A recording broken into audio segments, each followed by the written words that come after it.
Bueno, entonces, recuerden que estamos estudiando la barrera de filtración glomerular y nos queda estudiar la última capa. Entonces, yo quiero que se imaginen lo siguiente para el dibujo que les voy a mostrar. ¿Está?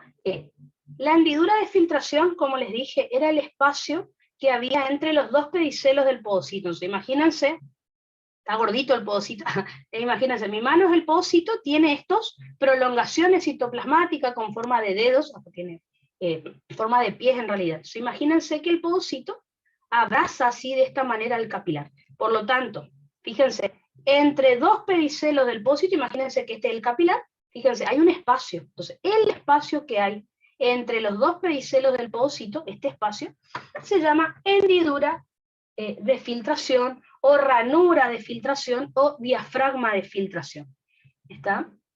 Entonces, antes se pensaba que solo era un espacio, por eso se le llamaba hendidura, era un espacio que había y nada más. Bueno, hoy en día se sigue estudiando, porque cada vez se descubren más proteínas. Yo les voy a contar ahora cuáles son las proteínas que están ahí, en esa hendidura de filtración, qué función tienen. Pero si buscan en internet, cada vez se descubren más proteínas.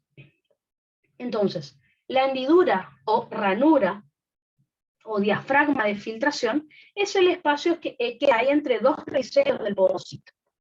Su diámetro es de 40 nanómetros, pero es permeable a solutos que tienen menos de 6 a 7 nanómetros de diámetro.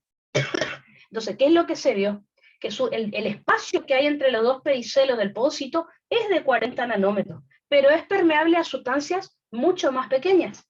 ¿Por qué? Porque entre los dos pedicelos del podocito hay proteínas. Otra cosa que se vio es que esta hendidura se puede regular el diámetro. A veces está un poco más permeable y a veces no. ¿Está? Así que por eso se le llama diafragma. Diafragma es una estructura que, por ejemplo, se puede regular su diámetro. Entonces, ¿cuáles van a ser las proteínas de la hendidura de filtración? Les voy a ir dibujando, así lo entienden más fácil. Vamos a ir a nuestro pizarrón.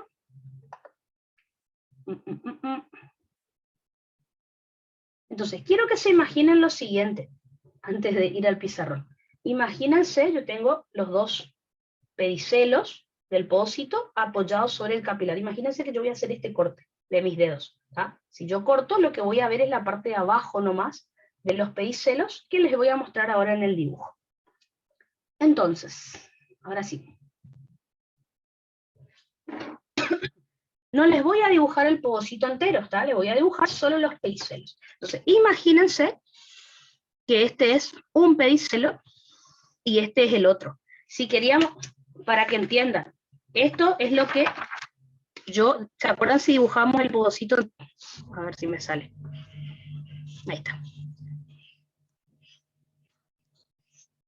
Salió medio feo, pero ¿se acuerdan? Esto es lo que yo les voy a mostrar en mayor tamaño, ¿no es cierto? ¿Ah? Que es el corte que ven acá. ¿Tá? Acá estaría el capilar, ¿no es cierto? Donde están apoyados estos pedicelos del podocito. Entonces, el espacio que hay entre los dos pedicelos del podocito se llama hendidura de filtración. En este espacio, que es la hendidura de filtración, hay proteínas que obviamente van a regular el paso de algunas sustancias, como por ejemplo las proteínas del plasma. Entonces, una de las proteínas que forman la hendidura de filtración se llama P-caderina. P-caderina. La P-caderina, la voy a dibujar, sale de cada uno de los pedicelos y se encuentran en el medio. Así que, por ejemplo, esta P-caderina que les estoy dibujando acá, fíjense que se encuentra en el medio con la P-caderina del lado opuesto. ¿Tá? Fíjense, es como un puente que forman entre las dos y se encuentran en el medio. Entonces ahí tenemos la P-caderina. ¿Cuál es la función? Bueno, la P-caderina no tiene carga negativa. Entonces, ¿cuál es la función de la P-caderina? En los libros dice que su función es ser sostén de la nefrina. O sea que la nefrina sería lo importante acá. Entonces, la P-caderina no tiene carga negativa y es el sostén de la nefrina. Entonces, ¿qué es la nefrina? Esperen que busco otra lapicera. La nefrina, entonces, es una proteína que está formada por muchas subunidades globulares, digamos, como si fuera por muchas subunidades en forma de pelotitas. Fíjense, va a salir de uno de los pedicelos y prácticamente, fíjense, ahí están todas las unidades. La nefrina sería ese conjunto de subunidades que tienen como forma globular. Fíjense, la nefrina sale de un pedicelo y apoyada sobre la P-caderina y prácticamente llega hacia el otro lado. De este lado lo mismo, este pedicelo tiene su nefrina que apoyada sobre la P-caderina prácticamente llega hacia el otro lado. Así que esto que les dibujé acá es la nefrina, la proteína más importante que ustedes no se tienen que olvidar. ¿Por qué? Porque la nefrina tiene carga negativa. Por lo tanto, es la que también repele a las proteínas que se quieran filtrar, que quieran pasar por acá. Así que la nefrina es la que le da la carga negativa que tiene esta hendidura de filtración. Perfecto. ¿Qué es lo que vamos a ver ahora? Este complejo de P-caderina y nefrina se tiene que sostener, tiene que estar anclado al pedicelo del podocito. Recuerden que esto es pedicelo, no es el podocito. Es parte, el podocito, imagínense que es más grande. Imagínense que esto estoy viendo a microscopio electrónico, o capaz que ni eso, porque a nivel histológico ni siquiera vemos los podocitos, imagínense. Entonces, este complejo formado por la P-caderina y la nefrina va a estar anclado al pedicelo del podocito por una proteína que se llama CD2AP. Así se llama, ¿está? CD2AP, vieron que a veces le ponen números y letras a las proteínas. ¿Para qué me sirve entonces la CD2AP? Me sirve para anclar todo el complejo formado por P-caderina y nefrina. Y por último, tenemos que relacionar todo este complejo de proteínas de la hendidura con el citoesqueleto del pedicelo. ¿Está? Así que a esta CD2AP va a estar unido un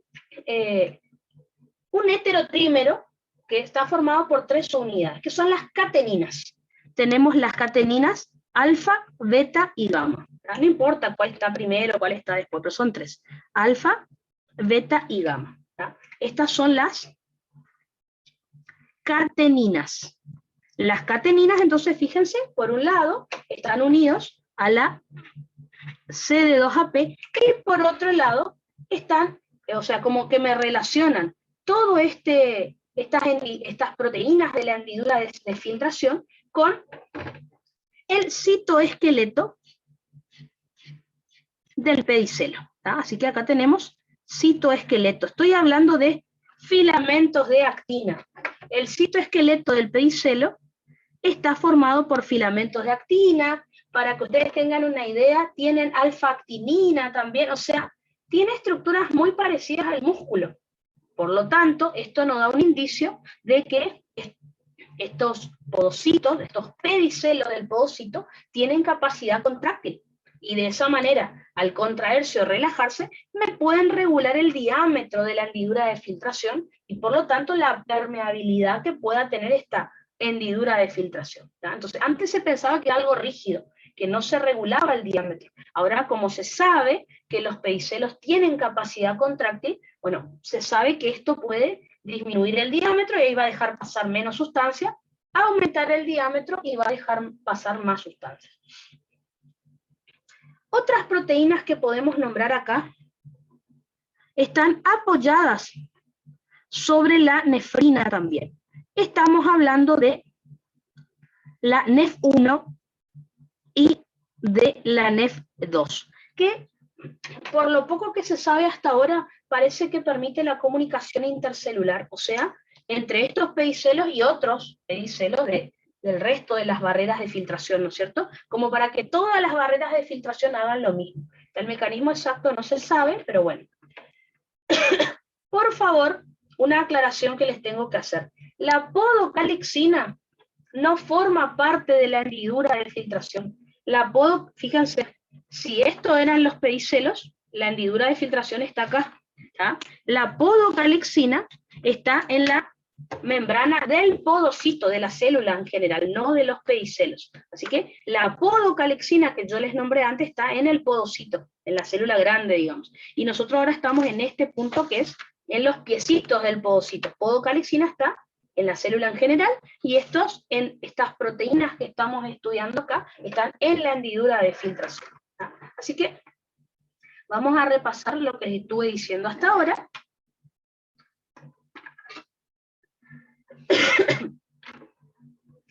A ver, entonces.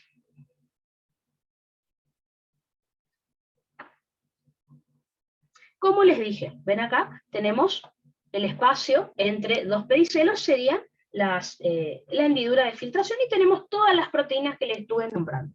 ¿Cuáles son las proteínas entonces de la hendidura de filtración? Teníamos a la P-caderina, que va desde un pedicelo y se encuentra con la P-caderina del pedicelo de enfrente, y sostienen a la nefrina. La nefrina es la que yo no quiero que se olviden, está formada por sus unidades globulares, y es la que tiene carga negativa. Así que, ¿por qué no se filtran proteínas? Por los proteoglicanos de la membrana basal, en primer lugar, que le dan la carga negativa a esa membrana basal. Por la podocalixina del podocito. Y finalmente por la nefrina de la hendidura de filtración de los pedicelos del podocito. Otra de las proteínas que vamos a tener, fíjense que es la CD2AP, que dijimos que su función era anclar al complejo formado por la P-caderina y la nefrina al pedicelo. Tenemos también las cateninas alfa, beta y gamma, que conectan todas las proteínas que nombramos hace un ratito con el citoesqueleto del pedicelo, que como les digo, tiene filamentos de actina, y esto le da capacidad contráctil al pedicelo, así regulamos el diámetro de la hendidura. Si la hendidura se vuelve más pequeña, con menor diámetro es menos permeable, y si tiene mayor diámetro es más permeable. Así que hoy en día hasta eso se sabe que puede pasar en esta hendidura. Y por último les nombré a la NEF1 y a la NEF2, que están sobre la nefrina y sirven para comunicación intercelular. Si buscan en internet van a encontrar muchas más proteínas, que algunas no se saben todavía para qué sirven. Entonces, ¿por qué yo les estuve contando todo esto? La pregunta importante es la siguiente. ¿Qué pasa si por alguna enfermedad se pierde la carga negativa de la membrana basal, por ejemplo?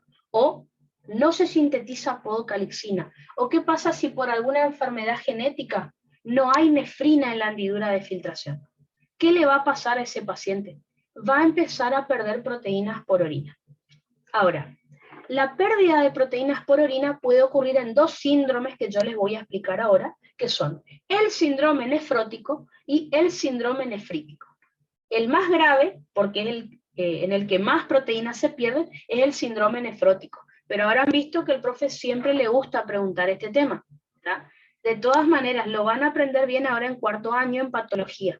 Nefrótico y nefrítico es un tema que se estudia mucho, digamos, cuando estudian renal. En la segunda era, me parece, si no cambió, en la segunda era de patología van a estudiar renal, y ahí van a ver nefrótico y nefrítico nuevamente. Incluso, este cuadrito que les voy a mostrar en un rato, este es un cuadrito del apunte de patología de cuarto, así que cuando lo vean, qué copiona que es Hermi, van a decir, bueno, esto está en el apunte de pato, así que bueno, lo saqué de ahí porque está bueno para repasar. Pero bueno, hablemos entonces de estas alteraciones que pueden ocurrir de la filtración glomerular. Vamos a tener que estudiar dos síndromes. Para fisio me interesa más el nefrótico, pero bueno, seguramente que el profe siempre les pregunte, bueno, ¿qué diferencia hay entre nefrótico y nefrítico? Y es lo que hay que saber.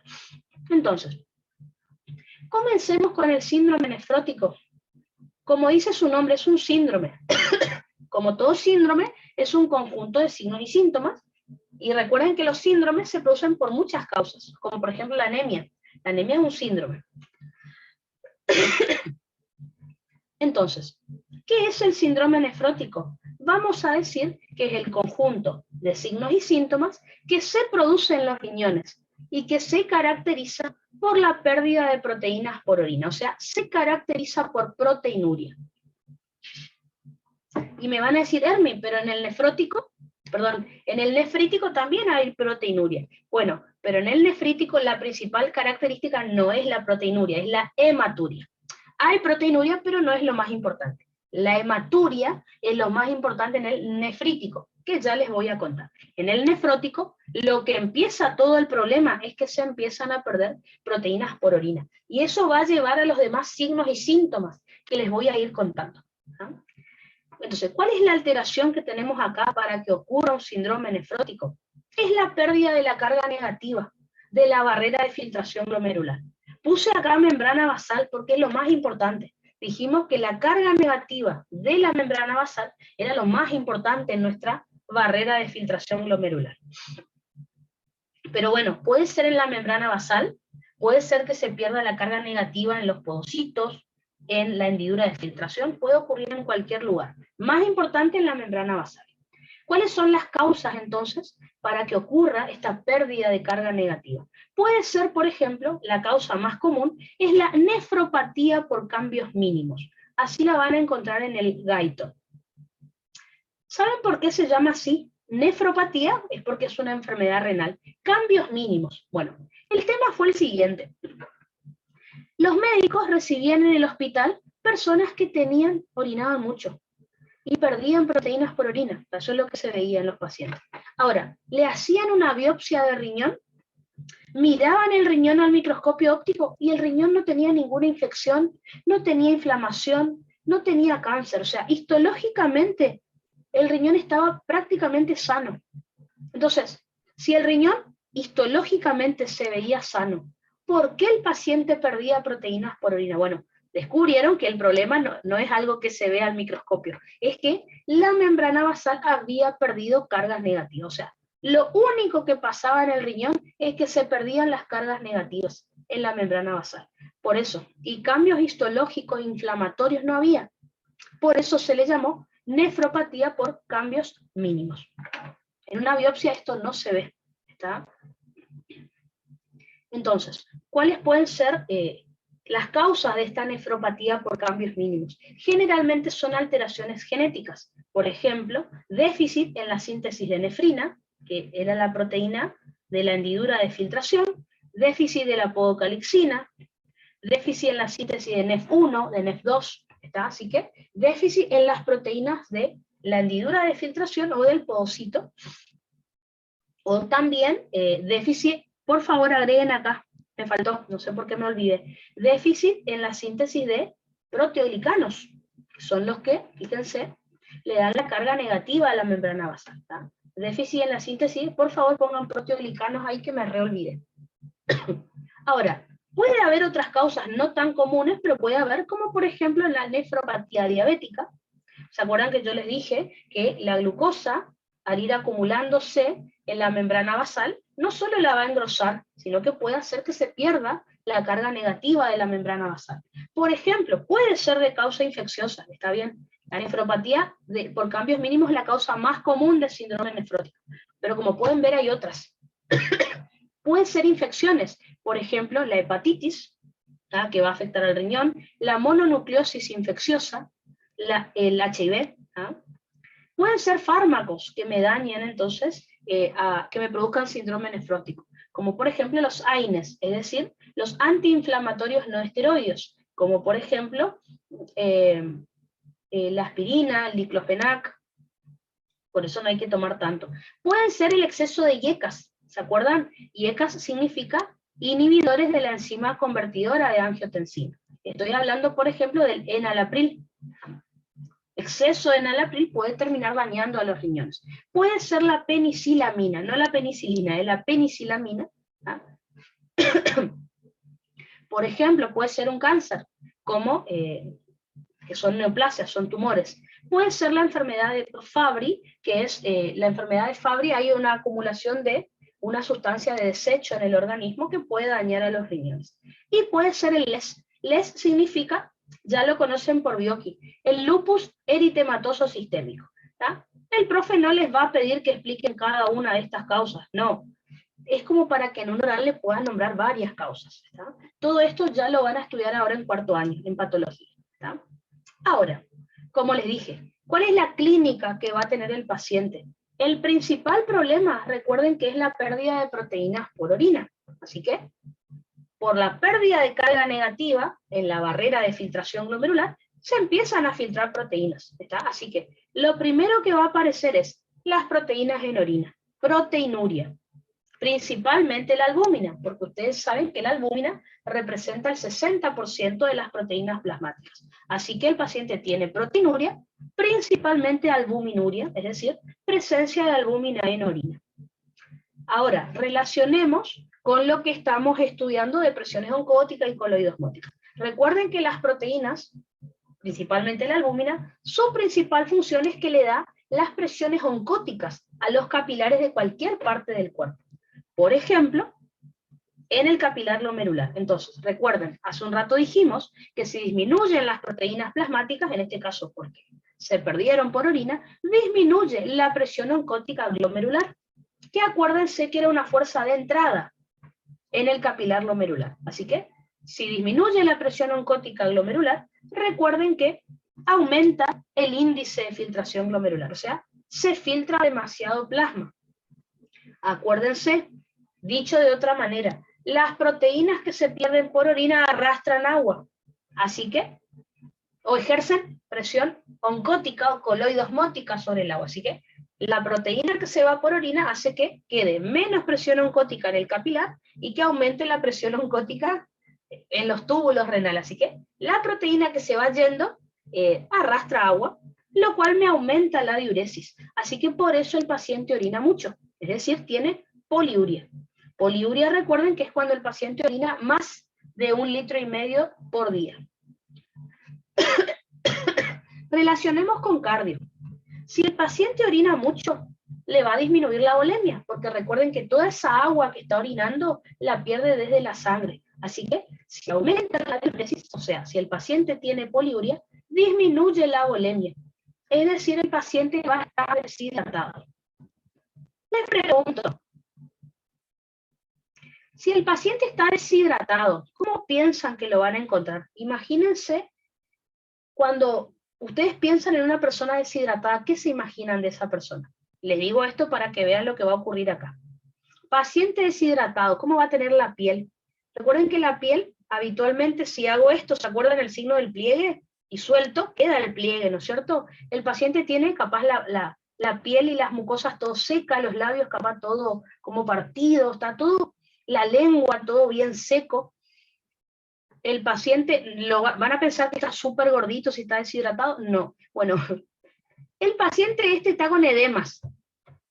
Ese es el problema. Está deshidratado, pero tiene edemas. Y ya les cuento por qué. Ese es el problema, así que tengan cuidado con lo que van a decir. Entonces, ¿está deshidratado el paciente? Sí, porque le bajó la volemia. Y recuerden, si disminuye la volemia, vamos a pensar en cardio, lo que ya sabemos, si disminuye la volemia, disminuye el retorno venoso. Por lo tanto, disminuye la recarga, que es el volumen de fin de diástole, lo cual me disminuye la fuerza de contracción, disminuye el volumen sistólico, disminuye el gasto cardíaco y disminuye la presión arterial. Así que el paciente, como está deshidratado, está hipotenso, tiene hipotensión arterial. Al bajar la presión arterial, los vasoreceptores de aorta y de carótida van a sensar que bajó la presión arterial, van a enviar una señal a los centros vasomotores que se encontraban en la región dorsal del bulbo raquídeo, en el núcleo del tracto solitario, y recuerden que estos vasoreceptores, este núcleo del tracto solitario va a elaborar una respuesta, que es la activación del sistema nervioso simpático. Recuerden que el simpático produce taquicardia, aumento de la frecuencia cardíaca, para tratar de aumentar el gasto cardíaco. Obviamente esto no se logra, así que el paciente está hipotenso y taquicárdico, deshidratado encima. ¿Ah? Ahora, otras proteínas, vuelvo para atrás. La proteína más importante que yo les dije que se perdía por orina es la albúmina, pero recuerden que en el cuerpo hay otras proteínas, como por ejemplo las lipoproteínas. Así que el paciente, otras proteínas que pierde por orina es la HDL. Y la HDL ustedes saben que tiene lípidos. Así que si se pierde el HDL por orina, se pierden lípidos por orina. Así que el paciente también tiene lipiduria. ¿Está? Tiene proteinuria, tiene poliuria, tiene lipiduria. Al tener poliuria se deshidrata, lo cual le provoca hipotensión y taquicardia. ¿Está? Hasta ahí es lo que estuvimos estudiando. Bueno, Eso es lo que pasó en orina. Veamos cómo queda el paciente ante esa pérdida de proteínas. Fíjense, al perder el paciente proteínas por orina, disminuyen las proteínas plasmáticas. Recuerden que la principal proteína que se perdió es la albúmina. Así que, por lo tanto, disminuye la albúmina sérica. Así que el paciente tiene hipoalbuminemia. Recuerden, valores normales de albúmina que dimos en sangre. Dijimos que el valor normal de la albúmina es 3,5 a 5 gramos por decilitro de sangre. Acá va a estar más baja porque se está perdiendo mucha albúmina por orina. Así que el paciente tiene albuminuria e hipoalbuminemia. Perdió albúmina por orina, por lo tanto la albúmina está baja en sangre. Eso es lo que les estoy diciendo. Vuelvo a repetir. La albúmina es la proteína que le da la presión oncótica a todos los capilares del organismo. Así que repasemos cardio nuevamente. ¿Qué pasa si en un capilar sistémico disminuye la presión oncótica capilar? Como es una fuerza de entrada, recuerden, la albúmina al estar en sangre, ¿qué hacía? Arrastraba agua hacia adentro del capilar sistémico. Si no está la albúmina, el líquido empieza a salir de los capilares hacia el intersticio. Entonces, fíjense, se pierden, disminuyen todas las presiones oncóticas de los capilares del cuerpo. Si disminuye la del glomérulo, eso hace que el paciente orine mucho, ¿no es cierto? Porque filtra mucho. Pero si disminuye la presión oncótica en otros capilares, eso va a hacer que el agua, que el plasma de la sangre salga hacia el intersticio. A eso se le llama edema. Como esto va a pasar en todos los capilares del cuerpo, el paciente tiene edema generalizado o también llamado anasarca. Si ustedes se acuerdan, cuando dimos este tema en cardio, yo les dije que cuando el paciente tiene disminución de las proteínas plasmáticas es la causa más grave.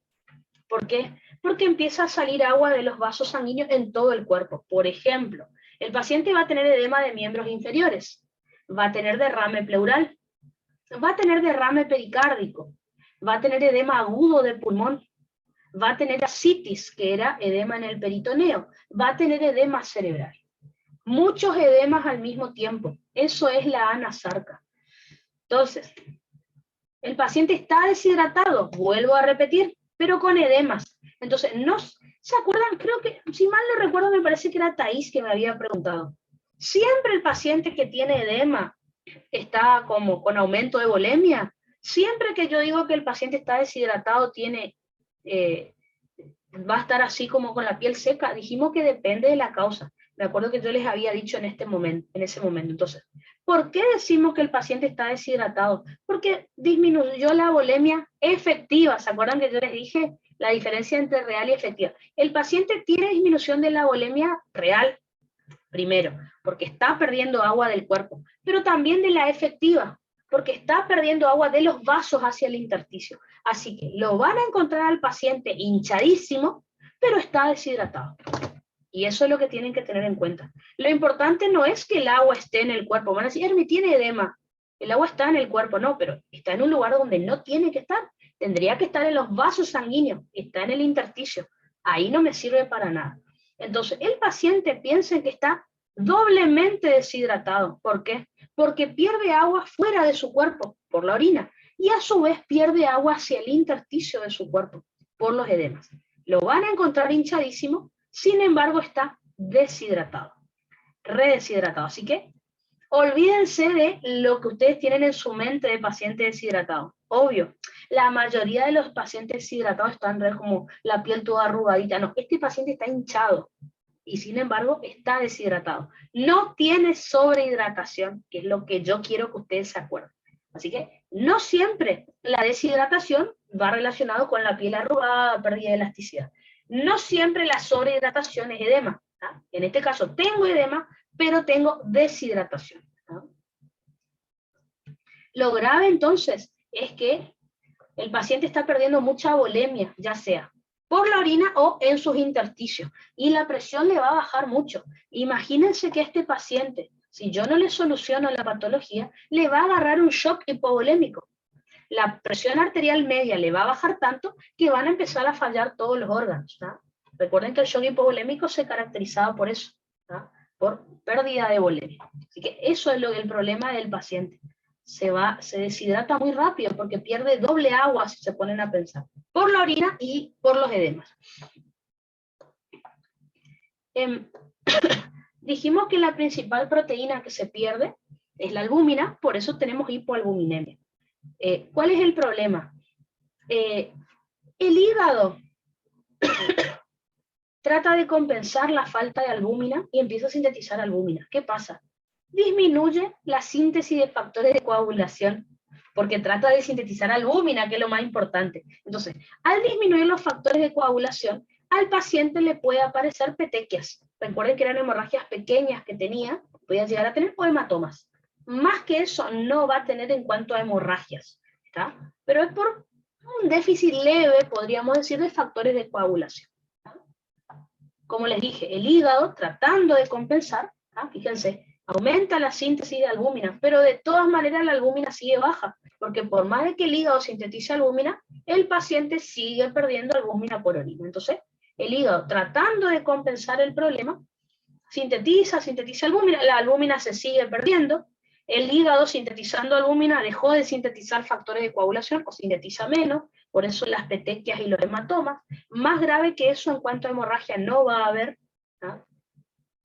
El hígado, tratando de compensar la alteración, aumenta la síntesis de lipoproteínas. Por lo tanto, aumentan los lípidos en sangre. Ojo con esto. Cuando están pensando en el examen, yo les dije hace un rato, el paciente pierde lípidos por orina, ¿no es cierto? Por la HDL. Pierde HDL y pierde lípidos. Entonces tiene lipiduria.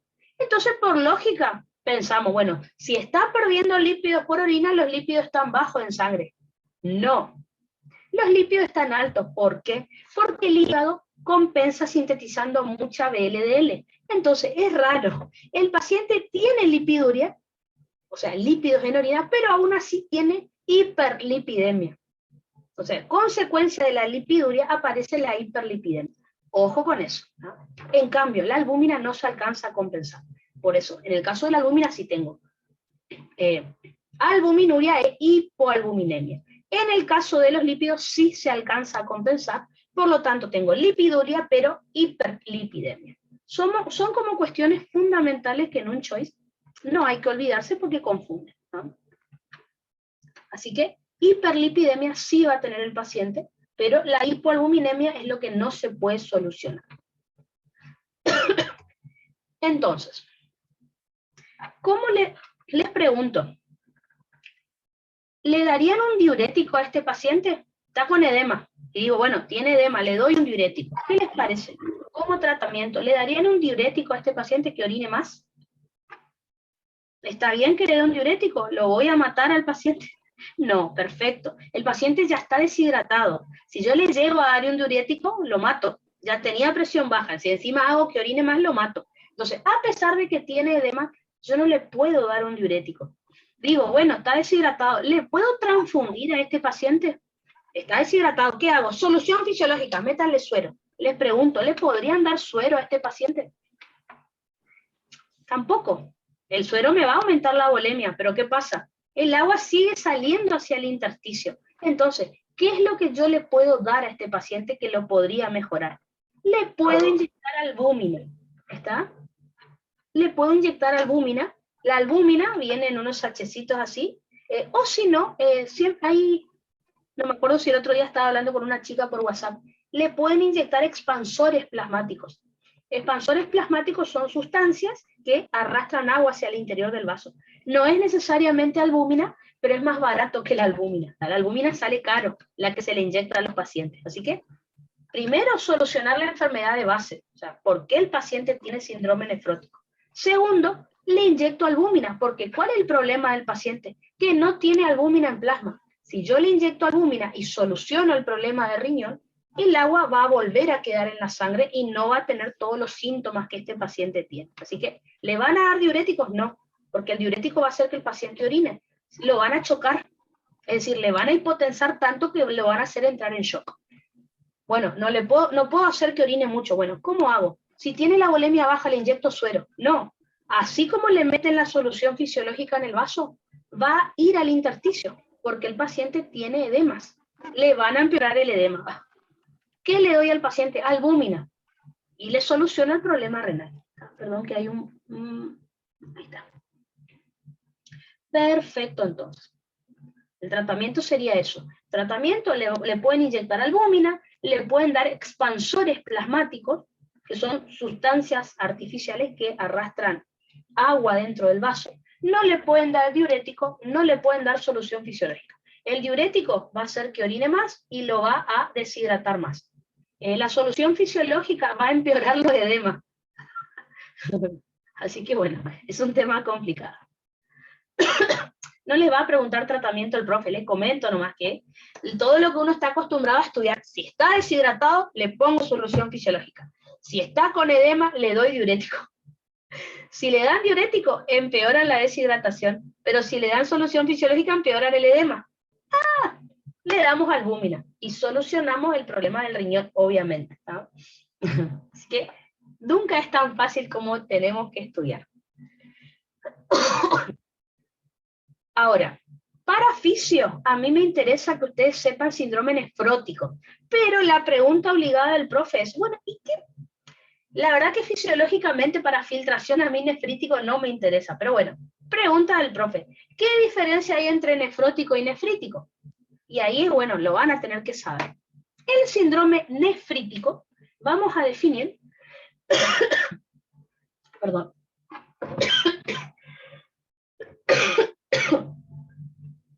el síndrome nefrítico, vamos a decir que es el conjunto de signos y síntomas que se producen en los riñones y que se caracteriza principalmente por hematuria. El nefrótico, el principal problema del paciente es la proteinuria, que me llevó a todo lo demás, todo fue relacionado con esa albúmina que perdió por orina. En cambio, acá el principal problema es la hematuria. Entonces, la alteración en el caso del síndrome nefrótico era mínima, simplemente en la barrera de filtración. En cambio, la alteración en el nefrítico es en el glomérulo entero, en la parte arterial o del capilar, podríamos decir. Entonces, ¿cuáles son las causas del síndrome nefrítico? Por ejemplo, el síndrome de Gould-Pastur. El síndrome de Gould-Pastur es una enfermedad autoinmune donde se forman anticuerpos contra la membrana basal que la destruyen. ¿Está? Y ustedes me van a decir, bueno, si se destruye membrana basal se filtra más todo. No, si yo lesiono vaso sanguíneo, se produce, recuerden, por un proceso inflamatorio, por un proceso de hemostasia, se cierra ese vaso, ¿tá? Así que no va a haber filtración. Por ejemplo, el lupus eritematoso sistémico, el LES, produjo síndrome nefrótico, también nefrítico. Vasculitis de pequeños vasos, ya van a estudiar ahora en cuarto. Vasculitis son enfermedades inflamatorias de los vasos sanguíneos, son raras, pero bueno. Por ejemplo, tenemos la PAN, que es la panarteritis nodosa, la púrpura de Scholen-Henoch, que lo van a estudiar ahora en cuarto. Son medio aburridas de estudiar, pero bueno, lo van a estudiar. A mí no me gustaban cuando estaba en cuarto, si a ustedes les gusta, son enfermedades raras igual. La endocarditis, es decir, la inflamación del endocardio, infecciones como por ejemplo el Streptococcus pyogenes, esta es la causa más importante y ya les digo por qué. Paperas, hepatitis, nefropatía por inmunoglobulina A y crioglobulinemia. Muchas de las causas que ven acá van a ver que no las conocemos ninguna, son enfermedades raras, las van a estudiar en cuarto año. Ahora, el Streptococcus pyogenes es una bacteria. ¿Por qué quiero que lo recuerden? Porque quiero que presten atención a este caso clínico que les puede tocar. Tienen un paciente que tiene una faringitis, ¿tá? Le duele la garganta, ¿tá? Se descubrió que tiene una infección en el dolor de garganta como todos. Siempre, generalmente nuestros dolores de garganta, las faringitis que solemos tener, o llamadas anginas, ¿no es cierto? No es angina del pecho, esta angina me refiero a dolor de garganta o faringitis, generalmente suelen ser por estas bacterias que son los estreptococos, ¿tá? Ahora, 2 semanas después de esta faringitis por estreptococos, el paciente empieza con problemas renales. ¿Por qué? Porque en algunas personas, luego de que ya no está incluso la bacteria en el cuerpo, se empiezan a formar anticuerpos, luego de esta faringitis, que me dañan el riñón. Así que en realidad no es la bacteria la que daña el riñón. Semanas después de que ya no tengo más la infección, el dolor de garganta, la faringitis, el paciente empieza con este síndrome. ¿Por qué? Porque se formaron anticuerpos que, luego de esta infección, que me terminan dañando el riñón. Así que, en algunos libros suele aparecer como causa de síndrome nefrítico, lo pongo acá en el chat, aparece como faringitis post-estreptocócica. ¿Ah? Faringitis por estreptococo me produce el síndrome nefrótico. Post-estreptocócica. Justamente por este faringitis post-estreptocócica, o sea, unas semanas después de la faringitis aparece el síndrome nefrítico. Así que es la causa más importante en niños sobre todo. Así que cuidado con un niño que tiene una faringitis, dolor de garganta nos ha pasado a todos, por estreptococos, unas semanas después, si empieza con problemas renales, es lo que tienen que sospechar, ¿está? En cambio, la causa más común de síndrome nefrótico era la nefropatía por cambios mínimos. La de síndrome nefrítico, faringitis post-estreptocócica o infección por estreptococos piógenes, que en el momento no va a haber problemas renales. Semanas después aparece, ya lo van a hablar en cuarto año específicamente el porqué. Les adelanté que era por unos anticuerpos que se forman. ¿Cuál es la clínica que va a tener este paciente? Si se lesiona el glomérulo, empieza a sangrar este glomérulo, así que se van a perder glóbulos rojos por orina, o sea, el paciente va a tener hematuria. Ahora, el paciente le dice, doctor, cae a la consulta el paciente, viene al hospital y dice, doctor, usted sabe que orino con sangre. Ustedes dicen, bueno, ¿de dónde viene la orina? Porque, perdón, ¿de dónde viene la orina? ¿De dónde viene la sangre? Puede ser que el paciente tenga un problema en la vejiga y por eso está sangrando desde la vejiga. ¿Cómo yo sé que el paciente está sangrando en la vejiga o el que está sangrando es el riñón? Depende en qué momento aparece la hematuria. Entonces le van a pedir al paciente que cuando orine se fije. Si ni bien comienza a orinar aparece la sangre, o primero orina bien y casi al terminar de orinar aparece la sangre. Si la sangre aparece en el primer tiempo de la micción, se dice, al principio de la micción, significa que viene de abajo, de la vía urinaria baja, que es la vejiga. Así que se tendrá alguna lesión vesical, algo que hay que revisar ahí. Ahora, si cuando el paciente orina, la hematuria recién aparece en el segundo momento de la micción, o sea, ya cuando está terminando de orinar, significa que el sangrado es alto, o sea, que viene del riñón. Eso lo pueden ustedes pedir al paciente que revise esas cosas, o para tratar por lo menos de identificar. Así que tiene hematuria el paciente. Ahora, esta lesión del glomérulo completo va a hacer que se pierdan algunas proteínas por orina, pero no muchas. Así que el paciente va a tener proteinuria, pero muy leve. Es muy baja, así que no va a producir todos esos edemas o todos esos problemas que vimos en el nefrótico. ¿Está? Ahora, al producirse la lesión del glomérulo, eso va a provocar un vasoespasmo a nivel de las arteriolas y va a terminar disminuyendo el filtrado. Así que en realidad, no es que entonces el paciente se lesiona el glomérulo, empieza a perder, a sangrar a nivel glomerular, pierde un poco de proteínas, pero ¿cómo soluciona esto el riñón? Disminuyendo el filtrado en esa zona. Así que en realidad, el paciente va a tener disminución de la diuresis. Por lo tanto, en un síndrome nefrótico teníamos aumento de diuresis, es decir, poliuria. En un nefrítico tenemos disminución de la diuresis, es decir, oliguria. Recuerden que oliguria es cuando el paciente orina menos de medio litro por día. Menos de 500 mililitros se llama oliguria.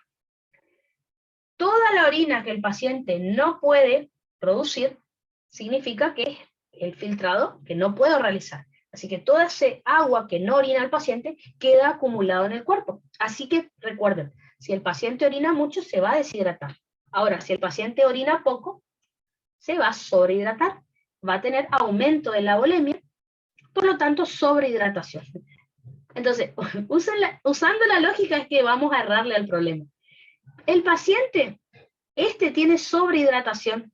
El del síndrome nefrótico tenía deshidratación. Si yo les pregunto por lógica, que acá no hay que usar, pero si yo les pregunto por lógica, ¿cuál de los dos pacientes va a tener más edema? ¿El que tiene sobrehidratación o el que tiene deshidratación? Por lógica ustedes me van a contestar, Hermi, obvio, el que está sobrehidratado tiene edemas. En realidad, tiene edemas el paciente con nefrítico, pero son leves. El paciente que más edema tiene, el que está deshidratado, que es el del nefrótico. Así que, por favor, este tema lo tienen que leer, porque la lógica acá no sirve. En realidad sirve la lógica si ustedes estudian la enfermedad, pero en primera dijimos que paciente deshidratado generalmente tiene la piel seca, arrugadita, es piel y mucosa seca, y el sobrehidratado tiene edemas. No necesariamente, y ahora están viendo por qué. Así que el que tiene edemas más grave es el nefrótico, el que está deshidratado. Fíjense qué loco. Este tiene edemas, pero muy poquito, ¿tá? Así que bueno, pero ojo con eso, ¿tá? Ojo con eso. Fíjense que el paciente tiene edemas leves, ¿tá? Obviamente, al aumentar la volemia, relacionemos con cardio, aumenta el retorno venoso, aumenta la precarga, que es el volumen de fin de diástole.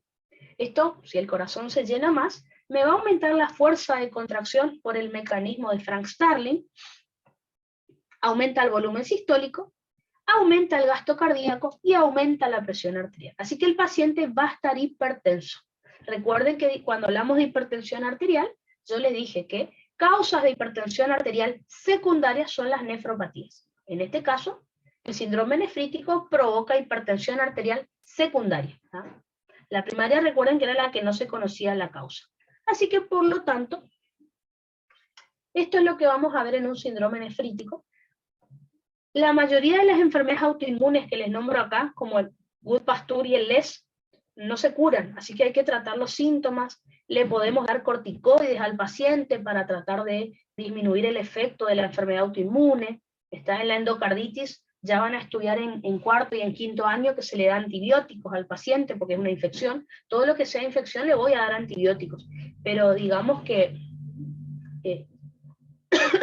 más que eso no, digamos. ¿Ah? Así que con antibióticos, con corticoides, se puede solucionar un síndrome nefrítico. Para terminar este tema, comparemos, como les dije, la diferencia entre nefrótico y nefrítico, que es lo más importante. En cuarto año es lo que ustedes van a hacer también. Entonces, en el nefrótico dijimos que había una proteinuria grave. Fíjense que la proteinuria es mayor a 4 gramos por día. Este era entonces el signo, el factor más importante en un síndrome nefrótico. En cambio, en el nefrítico, la proteinuria es menor a 3 gramos de proteínas por día. Así que no es tan grave, es una proteinuria leve, como yo les dije. Recuerden, al perderse proteínas por orina, por eso teníamos, ¿ven?, hipoalbuminemia. En cambio, fíjense que el paciente que tiene síndrome nefrítico no tiene hipoalbuminemia. ¿Está? A lo mejor tiene, pero muy, muy poquito, ¿está? No es lo más importante. Pierde proteínas, pero no tanto, así que la albúmina va a estar normal en sangre. ¿Está? Por otro lado, dijimos que una de las proteínas que se pierden por orina era la HDL, que era una lipoproteína. Así que el paciente, al perder HDL por orina, pierde lípidos, o sea, tiene lipiduria. Fíjense que el paciente con síndrome nefrítico no tiene lipiduria. Dijimos que la principal proteína que se pierde es la albúmina, así que el paciente con síndrome nefrótico decimos que tiene albuminuria o macroalbuminuria, o sea, pierde muchas proteínas por orina. El paciente con síndrome nefrítico, en cambio, tiene microalbuminuria, ¿tá? Es decir, prácticamente no se detectan las tiras reactivas. Les pregunto, a simple vista, ¿podrían notar que el paciente con síndrome nefrótico tiene albuminuria? A simple vista, el paciente orina y ustedes miran la orina del paciente y dicen, este tiene proteínas en orina, tiene muchas. ¿Qué característica tenía la orina cuando tiene muchas proteínas? Eso lo dieron en Bioqui y lo dijimos también. Bueno, en renal lo vamos a ver, pero seguro que se acuerdan. ¿Ah? Perfecto, me dice está ahí presencia de espuma. ¿Se acuerdan que, igual lo vamos a repasar en renal, eso que vieron en Bioqui, pero se acuerdan que la espuma de la orina tiene que ser fugaz? Se forma, pero inmediatamente desaparece. Si ustedes ven que la espuma de la orina es persistente, es proteína. El nefrótico, a simple vista, aparte del volumen, la espuma es persistente en la orina. Eso lo saben por Bioqui, por ejemplo. ¿Ah? Perfecto. Recuerden que al perder lípidos por orina, yo les dije que el hígado trata de sintetizar más lipoproteínas, como la VLDL, y esto me aumenta los lípidos en sangre, o sea que tenemos hiperlipidemia. Fíjense que en el síndrome nefrítico no vamos a tener hiperlipidemia. ¿Está? En el síndrome nefrítico, Lo principal era la hematuria, justamente por la lesión del glomérulo, y es lo más importante, ¿no es cierto? Fíjense que el paciente con nefrótico no tiene hematuria, no tiene. Después, acuérdense que la pérdida de proteínas por orina en el síndrome nefrótico me bajaba la albúmina y eso me disminuía las presiones oncóticas en los capilares y me generaba edema. El edema es grave, yo les había dicho, por eso el paciente tiene anasarca. En cambio, el paciente con nefrítico tiene edema localizado, o sea, no tan grave, a lo mejor solo en miembros inferiores, si está de pie, o en el coxis, si está acostado, pero más que eso no. El paciente, como está orinando mucho en el síndrome nefrótico, le baja la volemia y la presión arterial. En cambio, el paciente con nefrítico no orinaba prácticamente, por lo tanto, aumenta la volemia y la presión arterial. El paciente con síndrome nefrótico dijimos que orina mucho, porque las proteínas arrastran agua. En cambio, el que tiene nefrítico orina poco, es decir, tiene oliguria. Principal causa del síndrome nefrótico, la glomerulonefritis por cambios mínimos. Glomerulonefritis es inflamación en el riñón por cambios mínimos. En cambio, principal causa del síndrome nefrítico, glomerulonefritis post-estreptocócica. Esto era por pérdida, en simples palabras, pérdida de cargas negativas en la membrana basal, y el nefrítico era por esa infección de estreptococos que me produjo la angina, ¿no es cierto? Unas semanas después aparece una glomerulonefritis debido a esa infección. Recuerden, no es la bacteria la que me está produciendo el problema renal, es el resultado de anticuerpos que se formaron luego de esa infección, ¿no? Así que bueno, este cuadro está recopado para acordarse ciertas cuestiones, pero siempre, como ya saben, en un oral el profe no quiere saber de memoria qué síntomas tiene el paciente. Están rojos, están los síntomas, bueno, ¿por qué tienen eso?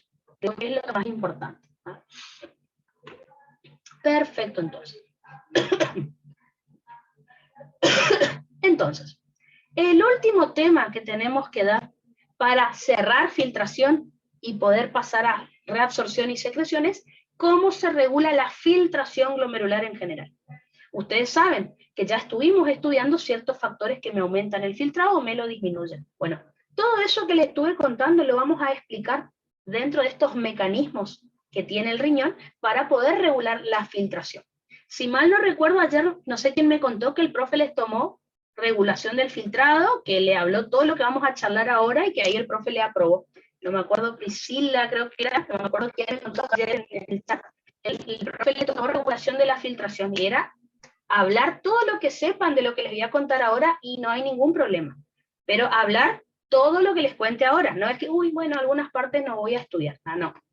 Bien completito. Yo he tenido alumnos el año pasado que en los orales que rendían 5 minutos estaban rindiendo nada más. ¿Por qué? Porque le hablaban al profe, pero bien todo lo que sabía. Bueno, listo, anda nomás. Ahora, cuando le empiezan a decir las cosas medio entrecortadas o con mis palabras y no uso el término, ahí el profe empieza a preguntar, a ver si los puede confundir, por ejemplo, ¿no? Es como que él se da cuenta cuando están dudando con lo que están diciendo, ¿no? Le va a pasar en todos los años. Hay una profesora en quinto que si usted, por ejemplo, vamos a suponer que ella les diga 2 más 2, y usted le dicen 4, y lo dicen como dudando, y me dice, ¿me estás contestando o me estás preguntando? Dice así, como, me dijiste bien, pero no te noté segura con la explicación, así que no te puedo aprobar. Entonces, seguridad es lo más importante. Aunque no sepan nada, seguridad. ¿Está? Entonces, vamos a hablar de lo último que tenemos que saber de filtración glomerular, que es la regulación de la filtración glomerular. ¿Qué es lo que les tengo que explicar acá? A los mecanismos que me regulan el filtrado, los tengo que dividir en dos grupos. Vamos a hablar de la regulación extrínseca y de la regulación intrínseca. ¿Por qué le vamos a llamar regulación extrínseca? Porque estos mismos mecanismos que les voy a contar acá puede haber en otros órganos, o sea, no es propio del riñón esta regulación que les voy a contar. Así que ocurre en otros órganos, en otras partes del organismo. Comparada con la regulación intrínseca, es más débil, o sea, la regulación más importante en el riñón es la intrínseca, obviamente. ¿Cuáles son los dos mecanismos que tenemos que estudiar acá? la regulación nerviosa y la humoral. Por otro lado, les voy a contar acerca de la regulación intrínseca o autorregulación renal. Acá en la flechita, que no se ve por la luz, quise poner que este mecanismo es el más importante. O sea, la regulación intrínseca es mucho más importante y más potente que la regulación extrínseca. ¿Tá? ¿Por qué es más importante? Porque es propia de los riñones. ¿Tá? ¿Qué vamos a tener que estudiar acá? Dos mecanismos que son el reflejo miógeno, que ya lo vimos en músculo liso, que ya lo vimos en la autorregulación del flujo sanguíneo. ¿Se acuerdan que en cardio, en autorregulación del flujo sanguíneo vimos hiperemia activa, hiperemia reactiva y reflejo miógeno? Así que ya lo conoce. Y también vamos a tener que estudiar el feedback o retroalimentación túbulo-glomerular. Seguramente que este nombre les suena porque el profe preguntó mucho en los orales sobre este feedback. ¿Tá? ¿Qué mecanismos vamos a tener que estudiar dentro del feedback o retroalimentación túbulo-glomerular? Vamos a estudiar el sistema renina-angiotensina-aldosterona. Fíjense que ya lo dimos en cardio, pero acá lo vamos a ver más con términos renales. Y después vamos a tener la liberación de mediadores locales. Digo locales porque no son hormonas endócrinas como el óxido nítrico, el ADP, el ATP y la adenosina. ¿Tá? Entonces, este es un resumen de lo que les tengo que explicar. Comencemos entonces por la regulación extrínseca. Dijimos que en el riñón es menos importante, pero bueno, igual lo tenemos que estudiar. Entonces, dentro de la regulación extrínseca les dije que tenemos regulación nerviosa y humoral. Cuando yo me refiero a regulación nerviosa, estoy hablando del sistema nervioso autónomo. Esta regulación nerviosa es débil, ¿por qué? Porque a mí me pasó esto cuando estaba en tercero, a mí me gusta el Guyton para estudiar. Entonces yo estaba estudiando el Guyton, me maté estudiando regulación nerviosa, estaba re contenta porque estudié todo. Termino de leer el tema y a lo último, ¿saben lo que decía el Guyton? En realidad, este mecanismo no es tan importante fisiológicamente porque no me regula mucho el filtrado. Para eso yo ya me había estudiado todo el tema, súper fino. Bueno, fisiológicamente, este mecanismo no es tan importante. Pero bueno, hay que saberlo igual, ¿no es cierto? Patológicamente es re importante. ¿Ah? Entonces, acá les puse en color verde de todas maneras. Fisiológicamente, entonces, no me va a cambiar mucho el filtrado, pero en situaciones de hemorragia grave y de estrés, es importante este mecanismo. Por eso lo puse ahí. Esto dice el apunte del profe, lo de la hemorragia y el estrés, ¿está? Como les dije, si hablo de regulación nerviosa, estoy hablando del autónomo. Y recuerden que el sistema nervioso autónomo tiene dos plexos nerviosos que son el simpático y el parasimpático. El simpático ya sabemos que libera noradrenalina, y esta noradrenalina se va a unir a receptores alfa-1 adrenérgicos en los riñones, que son asociados a proteínas GQ. ¿Qué es lo que hace el simpático? Piensen en vasos sanguíneos. ¿Qué hacía el simpático en los vasos sanguíneos del cuerpo? Vasoconstricción. Y es lo que estamos viendo acá. Fíjense, va a producir vasoconstricción de la arteria renal, que recuerden que es la que ingresa sangre al riñón, así que si yo hago vasoconstricción de la arteria renal, disminuye flujo sanguíneo renal, disminuye flujo plasmático renal, disminuye presión hidrostática glomerular, disminuye la presión neta de filtración, disminuye el filtrado. Así que entra menos sangre al riñón. Si no se acuerdan por eso, recuerden que siempre que yo haga una vasoconstricción, por la ley de Poiseuille, me aumentan las resistencias periféricas y me disminuye el flujo sanguíneo por la ley de Darcy. Así que, o se acuerdan que, bueno, entra menos sangre al riñón y ahí más o menos me voy a acordar que se va a filtrar poco. Si llega menos sangre al riñón, va a haber poco filtrado. Por otro lado, lo que ya estudiamos, ¿se acuerdan?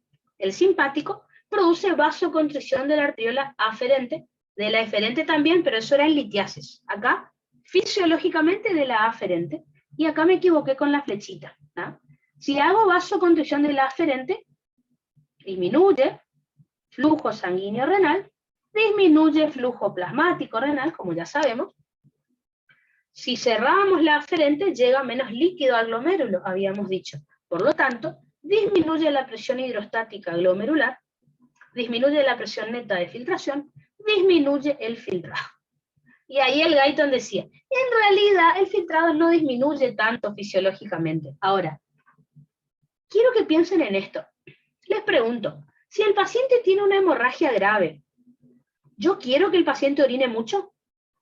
Si ya tiene una hemorragia grave que me está disminuyendo la volemia, ¿yo quiero que orine mucho? Obviamente que no, porque así, haciendo este mecanismo que es vasoconstricción, evitamos que el paciente siga perdiendo volemia.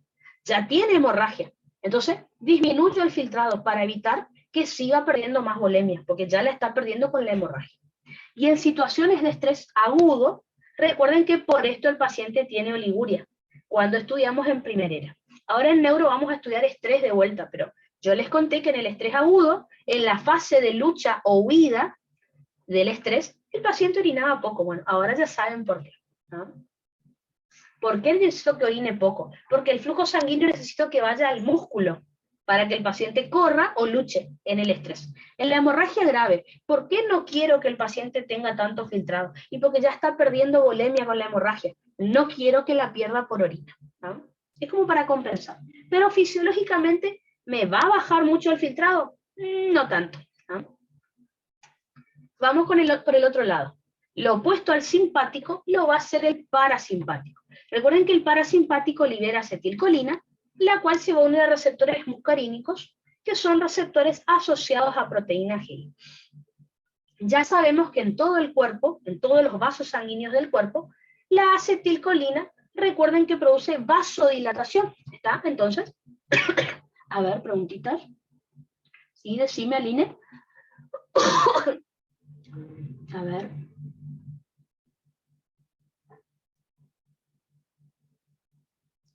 ¿Qué regulación estamos hablando? Estamos hablando de regulación extrínseca. Acá en la clasificación les dije que la regulación extrínseca, así como ocurre en los riñones, puede ocurrir en cualquier otra parte del organismo. Por eso se llama extrínseca. Estamos hablando de regulación nerviosa en este momento, dentro de la extrínseca. ¿Tá? Esa era tu pregunta. ¿Tá? De nada, de nada. Así que estamos en regulación extrínseca todavía. Para el riñón, fisiológicamente es poco importante. Pero bueno, igual hay que saberla, ¿no? Veamos ahora el parasimpático. Seguimos en regulación nerviosa, ya dimos el simpático, ahora el parasimpático. Recuerden que el parasimpático libera acetilcolina. Sabemos que el parasimpático en todos los vasos sanguíneos del cuerpo produce vasodilatación. Así que, ¿cuál es el mecanismo? Bueno, va a producir vasodilatación de la arteria renal. Recuerden que la arteria renal es la que lleva sangre adentro del riñón, así que si yo abro la arteria renal, le llega más sangre al riñón. O si no, apliquen la ley de Poiseuille y la de Darcy. Siempre que yo haga vasodilatación, disminuyen las resistencias periféricas y eso me aumenta el flujo sanguíneo. Así que aumenta flujo sanguíneo renal, aumenta el plasmático renal, eso hace que llegue más plasma al glomérulo, por lo tanto aumenta la presión hidrostática glomerular, aumenta la presión neta de filtración, aumenta el filtrado, que es lo que nosotros habíamos dicho. Perdonen, disculpen la pausa. Entonces, ¿dónde estamos? Entonces, acuérdense, siempre que yo haga vasodilatación en una arteriola, me va a aumentar el flujo sanguíneo y el plasmático renal. ¿Está? Y con mis palabras, cuanto más sangre llega al riñón, más filtrado. Bueno, obviamente lo tienen que decir con estos términos. ¿Está? Aumenta flujo sanguíneo renal, aumenta flujo plasmático renal, aumenta la presión hidrostática glomerular, la presión neta de filtración y aumenta el filtrado. Otra cosa que ya sabíamos, y esto lo repasamos, es que el parasimpático produce vasodilatación también de la aferente. Corrijan por favor acá. Ya sabemos entonces que siempre que yo haga vasodilatación en la aferente, ya sabíamos que me aumenta el flujo sanguíneo renal y el plasmático renal. Lo mismo que si lo hacemos en la arteria renal. Lo que pasa es que en la arteria renal lo hacemos al inicio, a la entrada del riñón, y acá en la aferente lo hacemos en la entrada del glomérulo. ¿Está? Ahora, ayer era cuando yo estaba re contenta porque aprendí regulación nerviosa y el Guyton dice, pero fisiológicamente no me regula mucho el filtrado. O sea, ¿va a aumentar mucho el filtrado con el parasimpático? No, prácticamente nada. Pero bueno, hay que saber, ¿verdad? Así que vamos a ubicarnos de vuelta a donde estamos. Recuerden, estamos dando regulación extrínseca. Fíjense, ya vimos regulación nerviosa. Vamos a ver ahora regulación humoral dentro de la regulación extrínseca. Entonces, dentro de la regulación extrínseca, la regulación humoral es más importante que la nerviosa. Como en cualquier parte del cuerpo, yo siempre les había contado, lo humoral es más potente que lo nervioso, siempre. Acuérdense, cuando yo digo humoral, estoy hablando de sustancias vasodilatadoras o sustancias vasoconstrictoras. Así como cuando estudiamos el cardio, acá también va a pasar lo mismo, por eso se llama regulación extrínseca. En otras partes del cuerpo también hemos visto estas sustancias. Entonces, la regulación humoral va a ser producida o por hormonas, recuerden que hormonas endócrinas son las que regulan, circulan por sangre, o mediadores locales, o también llamados autacoides. Recuerden que los mediadores locales se liberan a nivel local, no circulan por toda la sangre. Entonces, yo les separé acá a los mediadores, a estas sustancias químicas les separé en dos grupos para que sea más fácil de estudiar. Las vasoconstrictoras y las vasodilatadoras, como cuando estudiamos cardio, y algunas le van a resultar conocidas. Fíjense, dentro de las vasoconstrictoras tengo la adrenalina y la noradrenalina, que recuerden que se libera en la médula suprarrenal, la endotelina 1 o ET1, recuerden que se libera en endotelio, el tromboxano A2, ¿se acuerdan que lo vimos en hemostasia? Lo liberan las plaquetas, los leucotrienos, como el leucotrieno E2, el ADP, el ATP y la adenosina, y la angiotensina 2. ¿tá? Ahora, todas las sustancias que yo les cuento acá, vamos a separarlas, todas son vasoconstrictoras. ¿Qué pasa? La adrenalina y noradrenalina, hasta el leucotrieno E2, en cualquier parte del cuerpo lo hemos visto. Así que, por lo tanto, me pueden hacer vasoconstricción de la arteria renal y también de la arteriola aferente. O sea, piensen que me hacen lo mismo que les dije del simpático acá, ¿ven? Acá era nervioso y ahora le estoy enseñando humoral, pero hacen lo mismo que el simpático, pero más potente, fíjense. Vasoconstricción de la arteria renal y vasoconstricción de la aferente. Por favor, corrijan ahí, esta fecha siempre la cago. Perdón, así.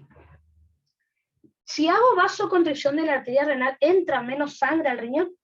Si hago vasoconstricción de la aferente, llega menos sangre al glomérulo. Pero es lo mismo, o sea, siempre que yo hago una vasoconstricción, disminuye el flujo sanguíneo renal, disminuye el plasmático renal, disminuye la presión hidrostática glomerular, o sea, la presión que ejerce el plasma sobre la pared del capilar glomerular, lo cual me disminuye la presión neta de filtración y me disminuye el filtrado. ¿tá? Lo mismo que hizo el simpático hace un ratito, pero más potente. Lo hacen desde la adrenalina hasta leucotrieno E2, ¿tá? Este grupito de sustancias. ¿tá? Ahora, el ADP, el ATP y la adenosina también son sustancias vasoconstrictoras, pero no afectan a la arteria renal, afectan a la arteriola aferente nada más, porque está pasando ya bien dentro del riñón. Por lo tanto, lo mismo que dijimos hace un rato. Disminuye, perdón acá, el flujo sanguíneo renal, que me olvidé de escribir, pónganlo por favor. Uy, bueno, ya saben. Siempre, agréguenlo porque no me va a salir a escribir. ¿no? Si yo hago vasoconstricción de la aferente, ya dijimos que disminuye el flujo sanguíneo renal, que acá me olvidé de escribir, disminuye el flujo plasmático renal, o sea, llega menos plasma al glomérulo, por lo tanto, ese plasma tiene menos presión, ¿ven? Disminuye la presión hidrostática glomerular, disminuye la presión neta de filtración y disminuye el filtrado. Entonces, como pueden ver, todo lo que yo les venía contando acerca del filtrado anteriormente, nos sirve siempre para hablar de esta regulación. Y acá está el problema. Hasta ahora, todas las sustancias vasoconstrictoras que yo les di me disminuían el filtrado. Perfecto. Ojo, la angiotensina 2, ¿se acuerdan? La angiotensina 2 me podía aumentar el filtrado. Bueno, acá está el problema. Quiero que presten atención porque es pregunta de examen. En el apunte del profe dice que si la angiotensina 2 está en bajas concentraciones en sangre, producen solo vasoconstricción de la eferente, que es lo que nosotros estuvimos estudiando hace un rato. Ahora, si la angiotensina 2 está en altas concentraciones en sangre, produce vasoconstricción de ambas arteriolas. ¿Está? Entonces, ojo, pregunta de examen, está en el apunte del profe, lo puse acá. A bajas concentraciones, o sea, en cantidades normales, en cantidades fisiológicas, por ejemplo, cuando se desencadena el sistema renina, angiotensina, aldosterona, la angiotensina 2 hace lo que ya estudiamos, o sea, vasoconstricción de la eferente. Recuerden, si hago vasoconstricción de la eferente, según la ley de Poiseuille y de Darcy ya sabemos que disminuye el flujo sanguíneo renal y disminuye el flujo plasmático renal. Eso ya sabemos. Ahora, ¿qué pasaba con el filtrado? Fíjense que ahora no estoy haciendo vasoconstricción en la aferente. Vamos a volver hacia atrás 2 segundos para que vean el dibujito que ya conocen ustedes. Fíjense. Esto es lo que estamos estudiando. ¿Ven? Angiotensina 2 en condiciones fisiológicas, en concentraciones normales. Fíjense que hacía vasoconstricción leve de la eferente. Entonces, ¿qué pasaba? ¿Está bien? Disminuye el flujo sanguíneo y el plasmático renal. Eso queda claro por la ley de Poiseuille y de Darcy. Pero fíjense, al cerrar la salida de líquido del glomérulo, se acumulaba, dijimos, líquido acá en el glomérulo. Ejercía la presión y por eso aumentaba el filtrado. ¿Está? Eso es lo que está pasando cuando acá digo que la angiotensina 2 está en condiciones fisiológicas, o sea, en bajas concentraciones en sangre. Fíjense, se acumula líquido en el glomérulo, lo cual me aumenta la presión hidrostática glomerular, aumenta la presión neta de filtración, aumenta el filtrado. ¿Ah? Hasta ahí es lo que ustedes ya sabían. Así que fíjense qué es lo que... Digo esto, si el profe les pregunta función de la angiotensina 2, así, sin aclarar, ¿qué función tiene la angiotensina 2? Lo primero que van a decir es vasoconstricción de la eferente, listo. Ahora, si ya leen que empieza a decir baja concentración de angiotensina 2, alta concentración, es porque le está preguntando esto. ¿Tá? Ahora, si dice función de la angiotensina 2, la fisiológica es vasoconstricción de la eferente y ya está. ¿Tá? Ahora, se vio que si la angiotensina 2 está en altas concentraciones en sangre, por ejemplo, en situaciones de hemorragia grave, se vio que produce vasoconstricción tanto de la aferente como de la eferente, lo cual me disminuye el filtrado. Vamos a ver por qué. Porque me van a decir, Hermi, si hago vasoconstricción de la aferente, disminuye el filtrado, pero si hago vasoconstricción de la eferente, aumenta el filtrado. Cuando tengo la de las dos al mismo tiempo, ¿qué contesto? Esa es la pregunta que uno se hace siempre. Bueno, siempre lo importante es la ubicación. Acá les muestro 2 segunditos y van a ver que siempre lo importante es la ubicación. La arteriola que está primero, ese es el efecto que vamos a observar. Entonces, recuerden, si teníamos el cápsula de Bowman, acuérdense, teníamos arteriola aferente, capilar glomerular, arteriola eferente. El profe me está diciendo aferente, eferente. El profe me está diciendo que en condiciones fisiológicas, angiotensina 2 hace esto, ¿no es cierto? Me cierra, bueno, me hace vasoconstricción en la eferente. Entonces, ¿yo qué digo? Bueno, digo, perfecto, entonces el líquido que llega por acá, como le cuesta salir, se acumula acá, aumenta el filtrado. Buenísimo, aumenta el filtrado. Ahora, cuando la angiotensina 2 está en altas concentraciones en sangre, hace esto. Las dos cosas. Entonces, nosotros estudiamos que si cierro acá, disminuye el filtrado. En cambio, si cierro acá, aumenta el filtrado. ¿Qué pongo? Primero, algo que no hay que discutir, porque es así, es que siempre que yo haga vasoconstricción, disminuye el flujo sanguíneo renal, disminuye el flujo plasmático renal. Y ahora con más razón, fíjense, las dos arteriolas están haciendo vasoconstricción, así que eso ni se discute. Ahora, ¿cuál es la respuesta correcta? Lo que ocurra primero.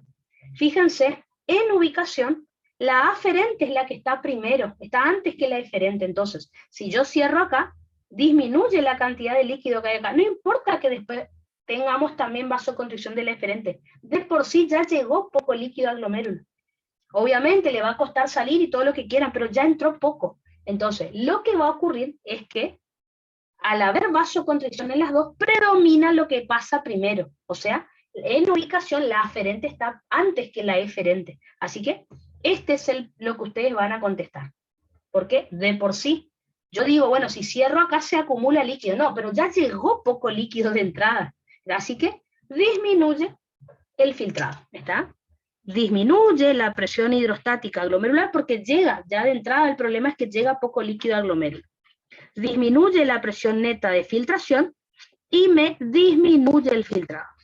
¿Ah? Así que, si hago solo vasoconstricción de la eferente, fíjense que me aumentó el filtrado. Y eso lo hace la angiotensina 2 en bajas concentraciones en sangre. En cambio, la angiotensina 2 en altas concentraciones en sangre, fíjense que me disminuye el filtrado. Porque el problema está que ya de por sí llega menos líquido al glomérulo. Por más de que pueda también cierre la eferente. ¿Tá? Piénsenlo de esta manera. Estas dos cosas al mismo tiempo ocurre cuando el paciente tiene hemorragia grave. Entonces les pregunto, si el paciente tiene hemorragia grave, ¿yo quiero que orine mucho? No, por eso disminuye el filtrado. ¿Está? A ver. Preguntitas. Comienzo de vuelta, sí, no hay problema. Dijimos que si la angiotensina 2 está en concentraciones bajas en sangre, solo hace vasoconstricción de la eferente, que ya lo hemos estudiado. Solo cierro acá. Así que todo el líquido que entra se acumula acá porque no puede salir y me aumenta el filtrado. Eso ya estudiamos qué pasaba con concentraciones de angiotensina 2 normales en sangre, bajas en realidad. Solo cerrábamos acá. Así que el líquido entra normalmente, no puede salir, aumenta el filtrado. Ahora, ¿qué es lo que dice el profe? En situaciones de hemorragia grave, hay muy altas cantidades, altas concentraciones de angiotensina 2 en sangre. Cuando hay altas concentraciones de angiotensina 2 en sangre, se observó que hace vasoconstricción de las dos arteriolas. O sea, cierro acá y cierro acá. Entonces, ¿aumenta o disminuye el filtrado? Uno diría, bueno, si yo cerraba acá, se acumulaba líquido, aumentaba el filtrado. Pero piensen lo más lógico. Yo cierro la entrada. ¿Qué líquido se puede acumular si no está entrando? Entonces, si yo cierro acá y cierro acá, si yo hacía vasoconstricción de la aferente, disminuía el filtrado. Si hago vasoconstricción de la eferente, aumenta el filtrado. ¿Cuál es la correcta? Lo que ocurra primero. La aferente está antes que la eferente, o sea que va a pasar lo que pase en la aferente. Si yo cierro la aferente, fíjense que me disminuye el filtrado como ya habíamos estudiado. No importa que estén las dos en vasoconstricción. Disminuye el filtrado porque por ubicación la aferente es la que está primero y es la que lleva la sangre al glomérulo. Así que, por más de que yo cierre acá, no se va a acumular sangre en el glomérulo. ¿Por qué? Porque ya no está entrando debido a que también hay una vasoconstricción en la aferente. Así que disminuye el filtrado, es la respuesta correcta. Es como si yo hubiera hecho solo esto y no esto. La respuesta correcta es lo que le pasó a la aferente, no a la eferente, porque eso no me va a modificar en nada el filtrado. Ahora, si la eferente sola hacíamos vasoconstricción, sí, ahí fíjense que vimos que aumentaba el filtrado. ¿Tá? Así que ojo con esa pregunta. ¿Tá? Si hago vasoconstricción en la aferente sola, recuerden que disminuía el filtrado. Si hago vasoconstricción en la eferente sola, aumentaba el filtrado siempre que sea leve. Recuerden que la vasoconstricción potente por el simpático, ya vimos, era otra cosa, ¿está? Y si hacemos vasoconstricción de las dos, ¿cuál es la correcta? Lo que pase en la aferente siempre es lo más importante, porque está primero, porque ella es la que lleva el líquido al glomérulo. Siempre la aferente es la respuesta correcta cuando tengan vasoconstricción o vasodilatación de ambos, ¿está? Lo que pase primero es lo correcto. La respuesta correcta para que no se olvide. Entonces, lo tienen escrito ahí, pero con el dibujo siempre resulta como más entendible, digamos. Entonces, fíjense, cuando la angiotensina 2 está en altas concentraciones en sangre, estoy hablando de una situación patológica, por ejemplo, en situaciones de hemorragia grave, la angiotensina 2 en altas cantidades produce vasoconstricción tanto de la aferente como de la eferente. Ya sabemos que por la ley de Poiseuille y de Darcy, esto me disminuye el flujo sanguíneo renal y el plasmático renal. Ahora, ¿qué contesto en cuanto al filtrado? ¿Contesto lo que está pasando en la aferente o lo que está pasando en la eferente? En la aferente porque es la que está primero en ubicación. Así que disminuye la presión hidrostática glomerular, disminuye la presión neta de filtración, disminuye el filtrado. Lo mismo que vimos con las otras sustancias vasoconstrictoras y que vimos en el simpático. O sea, lo único raro acá, digamos, de lo que estamos estudiando es la angiotensina 2 en concentraciones fisiológicas. Hasta ahora, de todas las vasoconstricciones que venimos estudiando en este tema, solo la de la angiotensina 2 en bajas concentraciones es la que aumenta el filtrado. Todo lo demás, fíjense, el simpático, adrenalina, endotelina, todo lo demás se disminuye el filtrado. Esto es lo que aumenta el filtrado, la única situación. ¿Ah?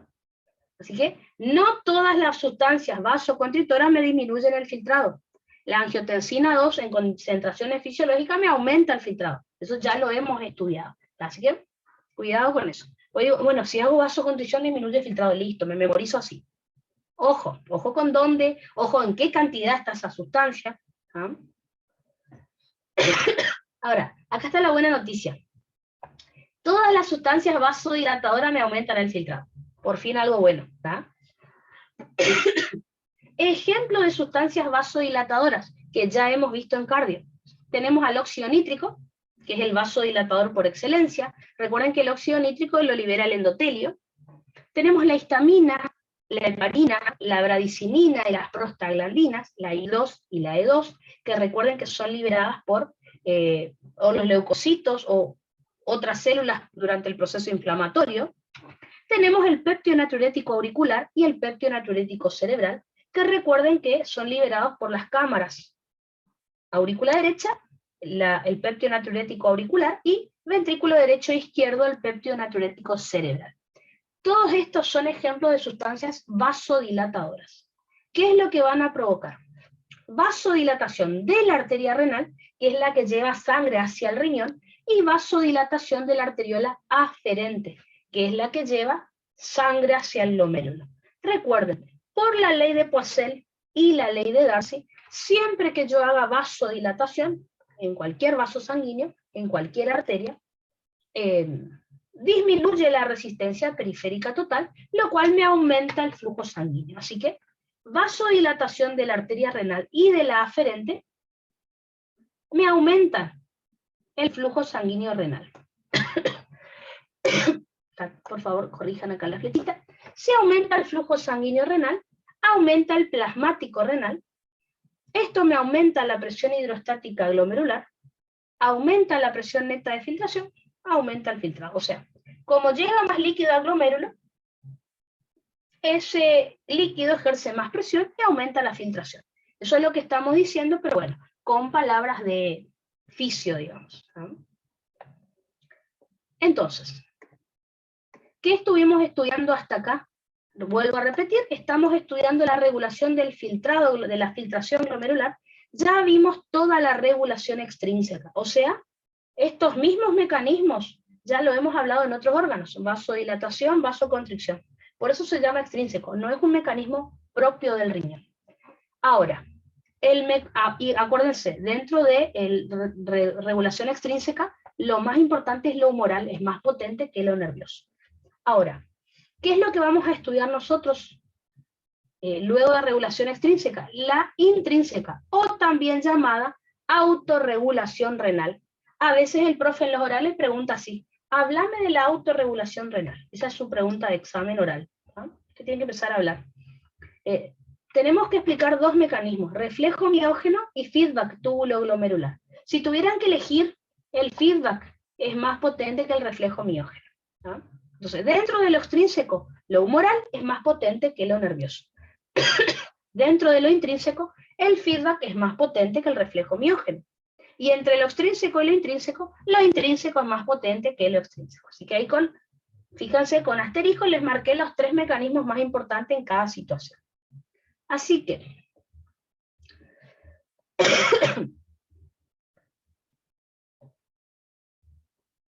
Comencemos con la regulación intrínseca, o también llamada autorregulación renal.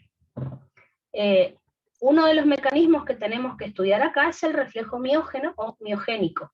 Lo hemos visto como ejemplo de estimulación mecánica en el músculo liso, en segunda era. ¿Se acuerdan que el músculo liso tenía estimulación mecánica, nerviosa o humoral? Bueno, mecánica era esto que charlamos. Cuando vimos autorregulación del flujo sanguíneo o regulación intrínseca del flujo sanguíneo en cardio, vimos hiperemia activa, hiperemia reactiva y reflejo miógeno de vuelta. Y le dije que algunos órganos, como el riñón, tenía ese mecanismo. Bueno, acá está. Entonces, el reflejo miógeno o miogénico se localiza en el músculo liso de la arteriola aferente. Ahí está este mecanismo, y el estímulo que va a desencadenar este reflejo es el aumento brusco, o sea, el aumento rápido de la PAM, de la presión arterial media. ¿Por qué necesitamos este reflejo? Para bajar el índice de filtración glomerular o mantenerlo normal. Lo que yo no quiero es que suba. Ya les comento por qué. Pensemos en lo siguiente, vamos a volver para atrás. A ver, ¿dónde estaba? Acá. Si un paciente tiene la presión alta, por ejemplo hipertenso, ¿cómo va a estar su filtrado? Fíjense esto. Ya lo hemos dicho. Si aumenta la presión arterial, aumenta el flujo sanguíneo sistémico. Eso me aumenta el flujo sanguíneo renal, aumenta el flujo plasmático renal, aumenta la presión hidrostática glomerular y aumenta el filtrado. Entonces, si un paciente está hipertenso, ¿por qué orina mucho? Claro, porque filtra mucho. Ahora, si yo no estoy hipertenso, por ejemplo a mí, si tomo mucho mate, me aumenta la volemia y la presión. Ahí está bien que yo tenga filtrado. Ahora les pregunto esto. Yo estoy ahora así de pie, digamos, y me acuesto. Lógicamente sabemos que me va a aumentar la presión arterial. Ahora, ¿solo por acostarme necesito ir al baño? Imagínense, durante todo el día vamos a estar cambiando de presión a cada rato. Cuando nos acostamos, cuando nos levantamos. Ahora, cada vez que yo tenga aumentos o disminuciones rápidas de la presión arterial, ¿tengo que filtrar mucho y orinar mucho? No. Ante cambios rápidos de la presión, no es necesario que yo pierda líquido. Entonces, el reflejo miógeno está para eso. Para que si a mí me aumenta la presión de manera lenta, como por ejemplo, si estoy hipertensa o si tomo mucha agua y me aumenta la volemia, ahí sí aumenta el filtrado. Pero si la presión arterial aumenta muy rápidamente, por ejemplo, ante cambios de posición, yo no tengo que perder líquidos, porque si no, imagínense que yo orinaría mucho más que lo habitual. O por ejemplo, ahora, yo me pongo nerviosa y me aumenta unos minutos la presión arterial. ¿Es necesario que si me aumentó unos minutos la presión arterial yo tenga que orinar mucho? No, porque me bajó enseguida. Entonces, ¿para qué está este reflejo? Para que si la presión arterial aumenta rápido, no aumente el filtrado. Necesitamos que el filtrado solo aumente si la presión aumenta lentamente o de manera sostenida. O sea que imagínense que es como un mecanismo para proteger el cuerpo, para que no pierda agua si no es necesario. Entonces, esto lo hemos visto. ¿Qué pasa si aumenta la presión arterial así como, podríamos decirlo, lentamente? Ahora, fíjense lo que va a ocurrir acá. Cuando aumenta la presión arterial de manera brusca, como les dije recién, uno esperaría que el filtrado aumente, ¿no es cierto? Eso lo evita la arteriola aferente por este mecanismo propio que tiene. Entonces, fíjense, si aumenta la presión arterial bruscamente, lógicamente, al estar la presión alta, va a llegar más sangre al riñón, y uno esperaría que aumente el filtrado, por lo que estudiamos. Pero no. ¿Por qué? Porque al aumentar el flujo sanguíneo renal y el flujo plasmático renal, es como que yo les digo que llega más sangre, y esta sangre que llega en mucha cantidad, me distiende de manera rápida, de manera brusca, al músculo liso de la arteriola aferente. Ustedes saben que si el músculo liso de un vaso sanguíneo, de una arteriola, se estira rápidamente, eso me va a abrir canales de calcio en el músculo liso. Recuerden que estos canales de calcio, dependientes de voltaje, se llaman receptores de distensión del músculo liso. Entonces, la sangre llega con mucha fuerza, me estira rápidamente a la arteriola aferente. ¿Qué pasa? Eso hace que entre calcio a la arteriola. El calcio que entra al músculo liso de la arteriola provoca que la arteriola tenga vasoconstricción. Entonces, en vez de aumentar el filtrado, que es lo que yo esperaría que ocurra cuando aumenta la presión, en realidad la arteriola, para protegerla, para que no haya pérdida de líquido, hace vasoconstricción, la aferente. Y ya sabemos que si la aferente hace vasoconstricción, disminuye el flujo sanguíneo renal que estaba alto, disminuye el flujo plasmático renal que estaba alto, disminuye la presión hidrostática glomerular, disminuye la presión neta de filtración y disminuye el filtrado. O lo mantengo normal. Lo ideal es que no aumente, porque si aumenta el filtrado el paciente va a orinar mucho. Entonces, disminuye el filtrado para mantenerlo normal, para que no aumente, porque si no el paciente va a tener mucha pérdida de agua por la orina. Ahora, si el paciente está hipertenso, imagínense que la presión, el paciente es hipertenso crónico. Si la presión aumentó lento, el flujo sanguíneo va a empezar a aumentar lento, la arteriola aferente se va a estirar lento y no se van a abrir los canales de calcio. ¿Está? Solo si es brusco se produce este mecanismo. Por eso, son cambios rápidos de la presión arterial lo que provocan este reflejo miógeno. Como ya habíamos visto en músculo liso, pero les vuelvo a recordar, fíjense que a nivel del canal está ocurriendo esto. Recuerden que el dibujo este representaba la membrana plasmática del músculo liso, del lado de abajo teníamos el intracelular y el lado de arriba el extracelular.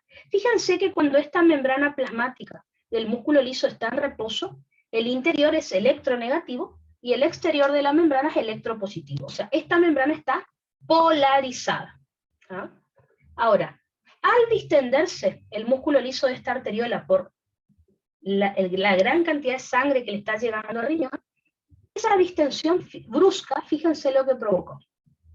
Provocó un pequeño cambio de cargas alrededor del canal. O sea, una despolarización localizada.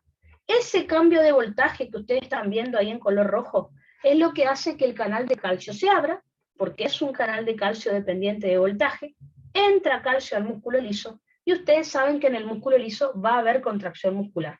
O sea, vasoconstricción de la aferente, lo que hace que el filtrado no aumente, sino que se mantenga bajo, relativamente normal. Lo que yo no quiero es que aumente, porque si no ahí el paciente va a orinar mucho, y yo no quiero eso. Ahora, si está hipertenso crónico, obvio que sí. Si yo me tomé 2 termos de mate, me aumentó la volemia. La volemia no me aumenta en un segundo. La volemia, ¿cuántas horas vamos de clase? Casi 4. Yo estoy tomando mate desde las 8 de la mañana. ¿Ustedes piensan que la presión me aumentó rápido a mí? No. A mí la presión me fue aumentando lentamente. Así que imagínense. ¿Por qué yo voy a ir al baño ahora cuando termine la clase? Porque yo no tengo reflejo miógeno. ¿Por qué? Porque mi volemia está aumentando lentamente a lo largo de 4 horas. Seguramente que yo tengo la presión más alta que hoy a la mañana. No estoy hipertensa, pero me refiero a que a lo largo de estas 4 horas yo estuve tomando mate, me aumentó la volemia. Ahora, mi presión arterial aumentó lento. Entonces, si la presión arterial aumenta lento, no va a haber este reflejo. Por lo tanto, si yo no tengo este reflejo, yo tengo aumento del filtrado en este momento. Y en un rato me voy a tener que ir al baño, pues voy a tener que ir a orinar. Ahora, si yo estoy así, de pie, y me acuesto, me aumenta la presión arterial también, pero ahí fue rápido, en segundos. Ahí sí tenemos este reflejo para evitar que ante ese cambio brusco perdamos agua del cuerpo. ¿Ah? Interesante cómo funciona el cuerpo para protegernos frente a muchas situaciones. Eso, les recuerdo dónde estamos. Estamos estudiando regulación intrínseca o autorregulación renal. Ya estudiamos el reflejo miógeno. Pasemos entonces al último mecanismo de la autorregulación, que es el feedback o retroalimentación túbulo-glomerular. Que ahí vamos a tener que estudiar 2 mecanismos. Empecemos por el principio.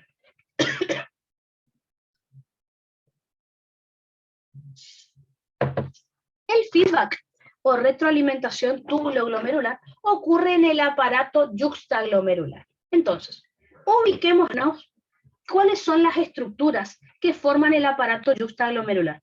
Ustedes ya conocen el sistema renina-angiotensina-aldosterona, así que esas son las estructuras que vamos a estudiar mejor. Conocen términos como célula yuxtaglomerular, conocen términos como mácula densa. Bueno, eso es lo que les voy a contar ahora, un poco más detallado, digamos. Entonces, ¿cómo está formado el aparato yuxtaglomerular? En principio, vamos a dibujar lo que hacemos siempre, ¿se acuerdan? Tenemos la cápsula de Bowman. Dentro de esa cápsula de Bowman, ¿se acuerdan? Ingresa la arteriola aferente, tenemos el glomérulo y la arteriola eferente. Perfecto. Acuérdense, por la aferente es por donde llegaba la sangre al glomérulo. Uno de los primeros componentes que tiene este aparato yuxtaglomerular son, podemos nombrar que son las células yuxtaglomerulares. ¿Ah? Las células yuxtaglomerulares, recuerden que están ubicadas rodeando a la arteriola aferente. ¿Por qué? Porque las células yuxtaglomerulares son células de músculo liso modificadas. Así que fíjense, estas células yuxtaglomerulares están rodeando a la arteriola aferente, no a la eferente. Ya saben ustedes qué funciones tienen las células yuxtaglomerulares. Secretan renina a sangre, y acá está la sangre ya, así que bastante sencillo. ¿Tá? ¿Qué otra? Igual lo vamos a repasar en un rato, para que nos ubiquemos en el dibujo. ¿Qué otra estructura tenemos que estudiar acá que forma parte del AIG, o sea, el aparato yuxtaglomerular? La mácula densa. Si ustedes se acuerdan, yo les comenté en la primera clase renal, la clase anterior, les dije que la mácula densa se encontraba en el túbulo contorneado distal, en la primera mitad, la primera parte. Entonces, como ven ahí en el dibujo, tengo arteriola aferente, arteriola eferente. El túbulo distal, cuando pasa entre las dos arteriolas, ese segmento, ese pedacito que pasa entre las dos arteriolas, el epitelio cúbico se modifica y se hace epitelio cilíndrico. Y esa es la mácula densa. Así que voy a dibujar, voy a hacer un corte transversal, digamos, de ese túbulo distal. Entonces imagínense, acá tengo un corte del túbulo distal y vamos a ver que solo la parte del túbulo que está en contacto con las arteriolas aferente y eferente va a tener ese epitelio cúbico simple. No es toda la luz, así que vamos a ver si me sale. ¿Ah? Así que solo la parte, fíjense cómo sé que es cilíndrico el epitelio, fíjense los núcleos, son más verticales. ¿Ah? Así que, ¿ven? Solo la parte que está en contacto con la arteriola aferente y eferente tiene epitelio cilíndrico simple. Esto sería la mácula densa, ¿no es cierto? El resto de la luz del túbulo sigue teniendo cúbico, así que lo vamos a dibujar epitelio cúbico, que es un poquito más bajo, el otro lado de la luz. ¿Ah? Y epitelio mucho más bajito. Fíjense que me doy cuenta porque las células tienen núcleo redondo y solo la parte que está en contacto con la arteriola aferente y eferente es la mácula densa. ¿Tá? Túbulo, epitelio cilíndrico simple. Acuérdense que esto es el túbulo contorneado distal, por lo menos la primera parte.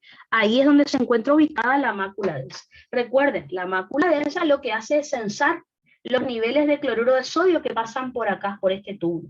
Depende. Si censan demasiado sodio, se van a activar estas células. Si censan de poco sodio, también se van a activar. Eso es lo que les voy a contar.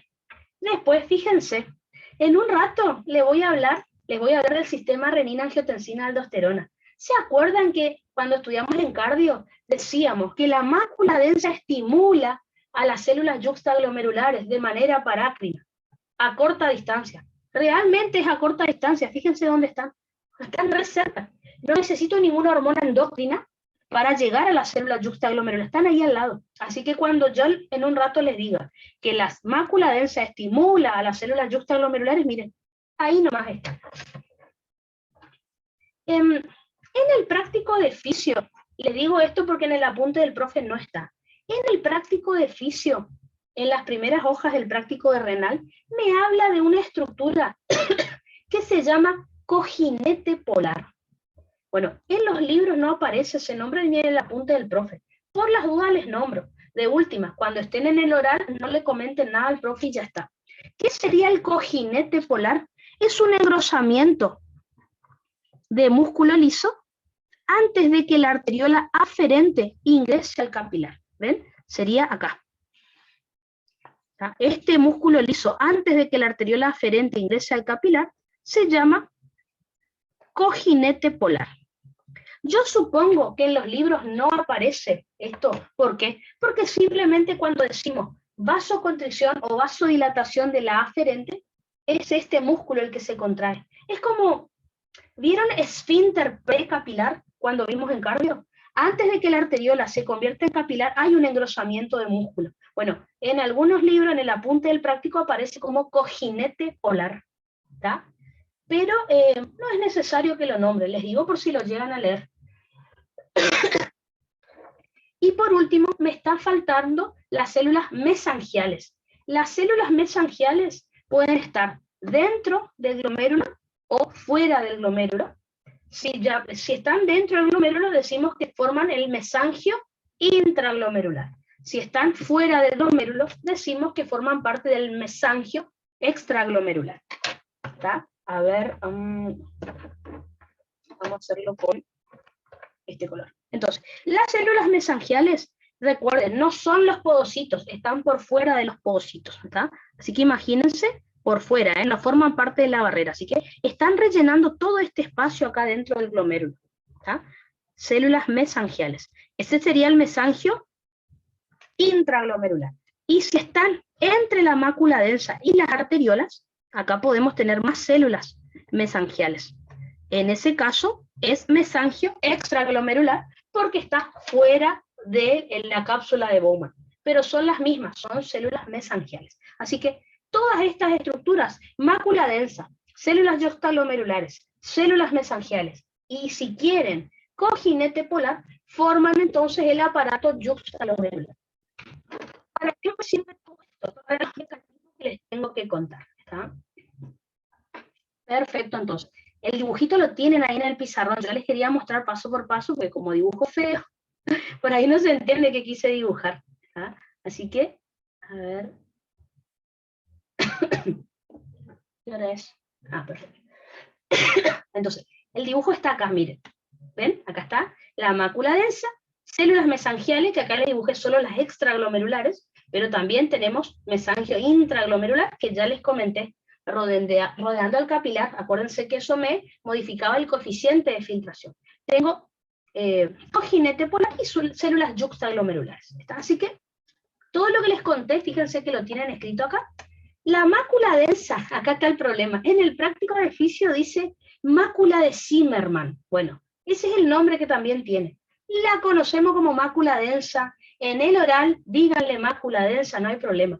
Yo les puse acá el nombre por si en un choice aparece mácula de Zimmermann. No se asusten, es la mácula densa. Como les dije, son células epiteliales modificadas que se localizan en la primera mitad del túbulo contorneado distal entre la arteriola aferente y eferente, como lo dibujamos recién. Es un epitelio cilíndrico simple y su función es censar los niveles de cloruro de sodio en el túbulo distal. ¿Qué es lo que vamos a estudiar en la clase de ahora en la tarde? Que la mácula densa normalmente reabsorbe el 5% del cloruro de sodio filtrado. Solo el 5%. ¿Qué pasa? Si reabsorbe menos del 5%, se activa. Si reabsorbe más del 5%, se activa también. O sea, se activa de todas maneras. Así que imagínense que este feedback está súper regulado. Si absorbe el 5, no pasa nada. Si absorbe menos o más del 5, se activa y me produce diferentes mecanismos que tenemos que estudiar. Si se activa, va a liberar sustancias vasoactivas esta mácula densa, como el óxido nítrico, el ADP, el ATP y la adenosina. Ya vamos a ver que dos de estas sustancias, algunas sustancias son vasoconstrictoras y otras son vasodilatadoras, como estuvimos estudiando. Fíjense que tenemos también a las células yuxtaglomerulares. Otro problema. Tengan cuidado, otro nombre con el que aparecen en el práctico de oficio es células de Gumartay.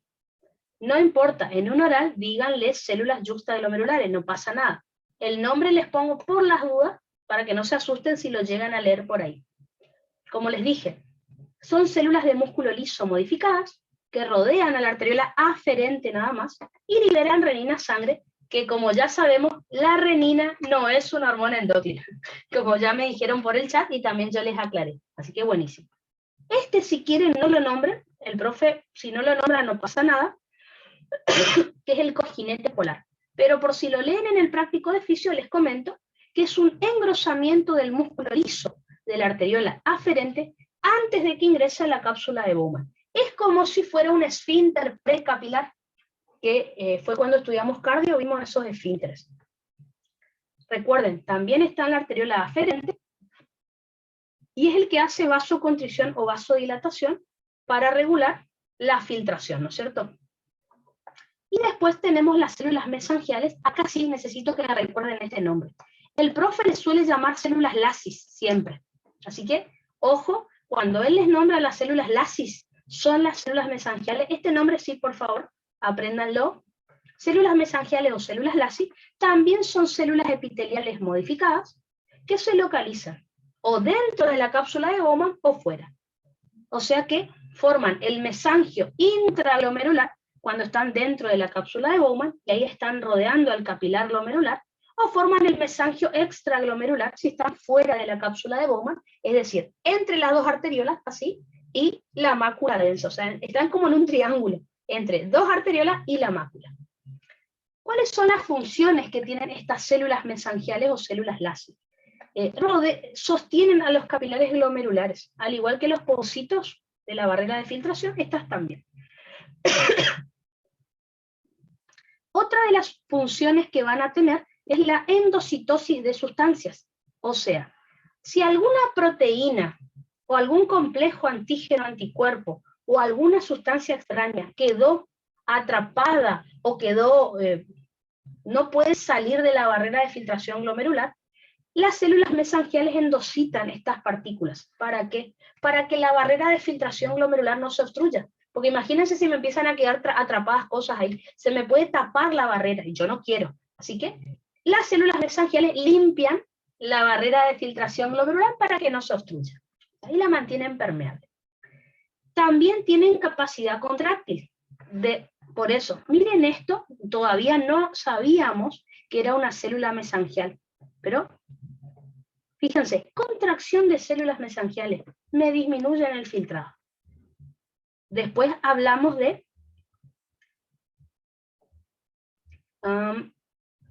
acá, relajación de células mesangiales aumenta el filtrado. Entonces, fíjense que ahora ya conocen lo que es una célula mesangial. Fíjense que las células mesangiales modifican la permeabilidad del capilar glomerular y por lo tanto el coeficiente de filtración del capilar glomerular. Entonces, como tienen capacidad contráctil, fíjense que me permite regular el filtrado. Ya dijimos entonces que cuando se contrae, disminuyen la permeabilidad o conductividad hidráulica del capilar glomerular, lo cual me disminuye el coeficiente de filtración y me disminuye el filtrado. Entonces, como no conocían tanto el tema, yo les dije, bueno, más o menos les dije dónde estaban las células, pero nada más. ¿Tá? En cambio, cuando se relaja, fíjense que me aumenta la permeabilidad del capilar glomerular, ¿tá? Lo cual, o conductividad hidráulica del capilar glomerular, esto me aumenta el coeficiente de filtración y me aumenta el filtrado. Fisiológicamente es lo que va a ocurrir, ¿tá? Pero no modifica tanto el filtrado, pero al profe le gusta preguntar eso. Y por último, entonces, endocitosis. Bueno, sostienen al capilar, endocitosis, tienen capacidad contráctil para regular el filtrado, y la cuarta función es que liberan sustancias frente a un proceso inflamatorio. Esta es la última función que se descubrió. Liberan interleuquina 1, PDGF, dice ahí en el chat, ya lo conocen por hemostasia, esto ya lo estudiamos. PDGF. Recuerden que PDGF, que les escribí ahí en el chat, significa factor de crecimiento derivado de plaquetas. Y también prostaglandina E2 y prostaglandina I2 o prostaciclina. Así que se vio que también liberan estas sustancias frente a un proceso inflamatorio. La interleuquina 1, por ejemplo, es la que me da fiebre muchas veces. El factor de crecimiento derivado de plaquetas estimula el crecimiento de tejidos, ya lo vimos. Y las prostaglandinas E2 e I2 son vasodilatadoras, por ejemplo. O sea, en otros temas ya lo hemos visto. Acá no les va a preguntar para qué sirve cada sustancia. Pero bueno, se vio que esa es otra de las funciones que tiene. Acá está el dibujito que les hice hace un rato, Y lo que vamos a hacer ahora a la tarde, porque ahora ya se cumplió la hora, vamos a tener que estudiar dos mecanismos que se van a activar entonces cuando se active este aparato juxtaglomerular. Vamos a tener que estudiar liberación de mediadores locales, como ya les adelanté hoy, y sistema renina-angiotensina-aldosterona. En cuanto a la liberación de mediadores locales, ya les nombré que son el óxido nítrico, la prostaglandina E2, el ADP y la adenosina. ¿Tá? ATP también figura en algunos libros. ¿Tá? ¿Cuáles son los estímulos que me van a activar estos mecanismos? Cambios de la presión arterial. Pongo cambios porque puede ser aumento o disminución, ya lo vamos a ver. Aumento o disminución del flujo sanguíneo sistémico y aumento o disminución de la natremia. ¿Tá? Así que al comenzar la clase de hoy a la siesta, vamos a ver estos mecanismos. Vamos a estudiar el sistema renina-angiotensina-aldosterona y ahí ya vamos a arrancar con reabsorción y secreción. ¿Está? Que si estudiaron bien, para ahora a la tarde les digo, si estudiaron bien transporte de solutos de primerera, no van a tener drama con la clase de la tarde. Porque yo les voy a, obviamente, no puedo volver a explicar qué era transporte pasivo y activo. Así que cuando hablemos de lo que pasa en los túbulos, les voy a decir, por ejemplo, esto es transporte activo secundario de tipo cotransporte. Y ya estudiamos en primerera qué era eso. ¿Ah? Así que, porque son muchos los tipos de transporte que vamos a estudiar, yo les voy a ir dibujando paso por paso, así que no se preocupen. Pero bueno, repasen un poquito de transporte si es que quieren estudiar lo que vamos a ver a la tarde. ¿Está? Así que les dejo que descansen un rato y nos vemos más tarde. ¿Está? Chaucito.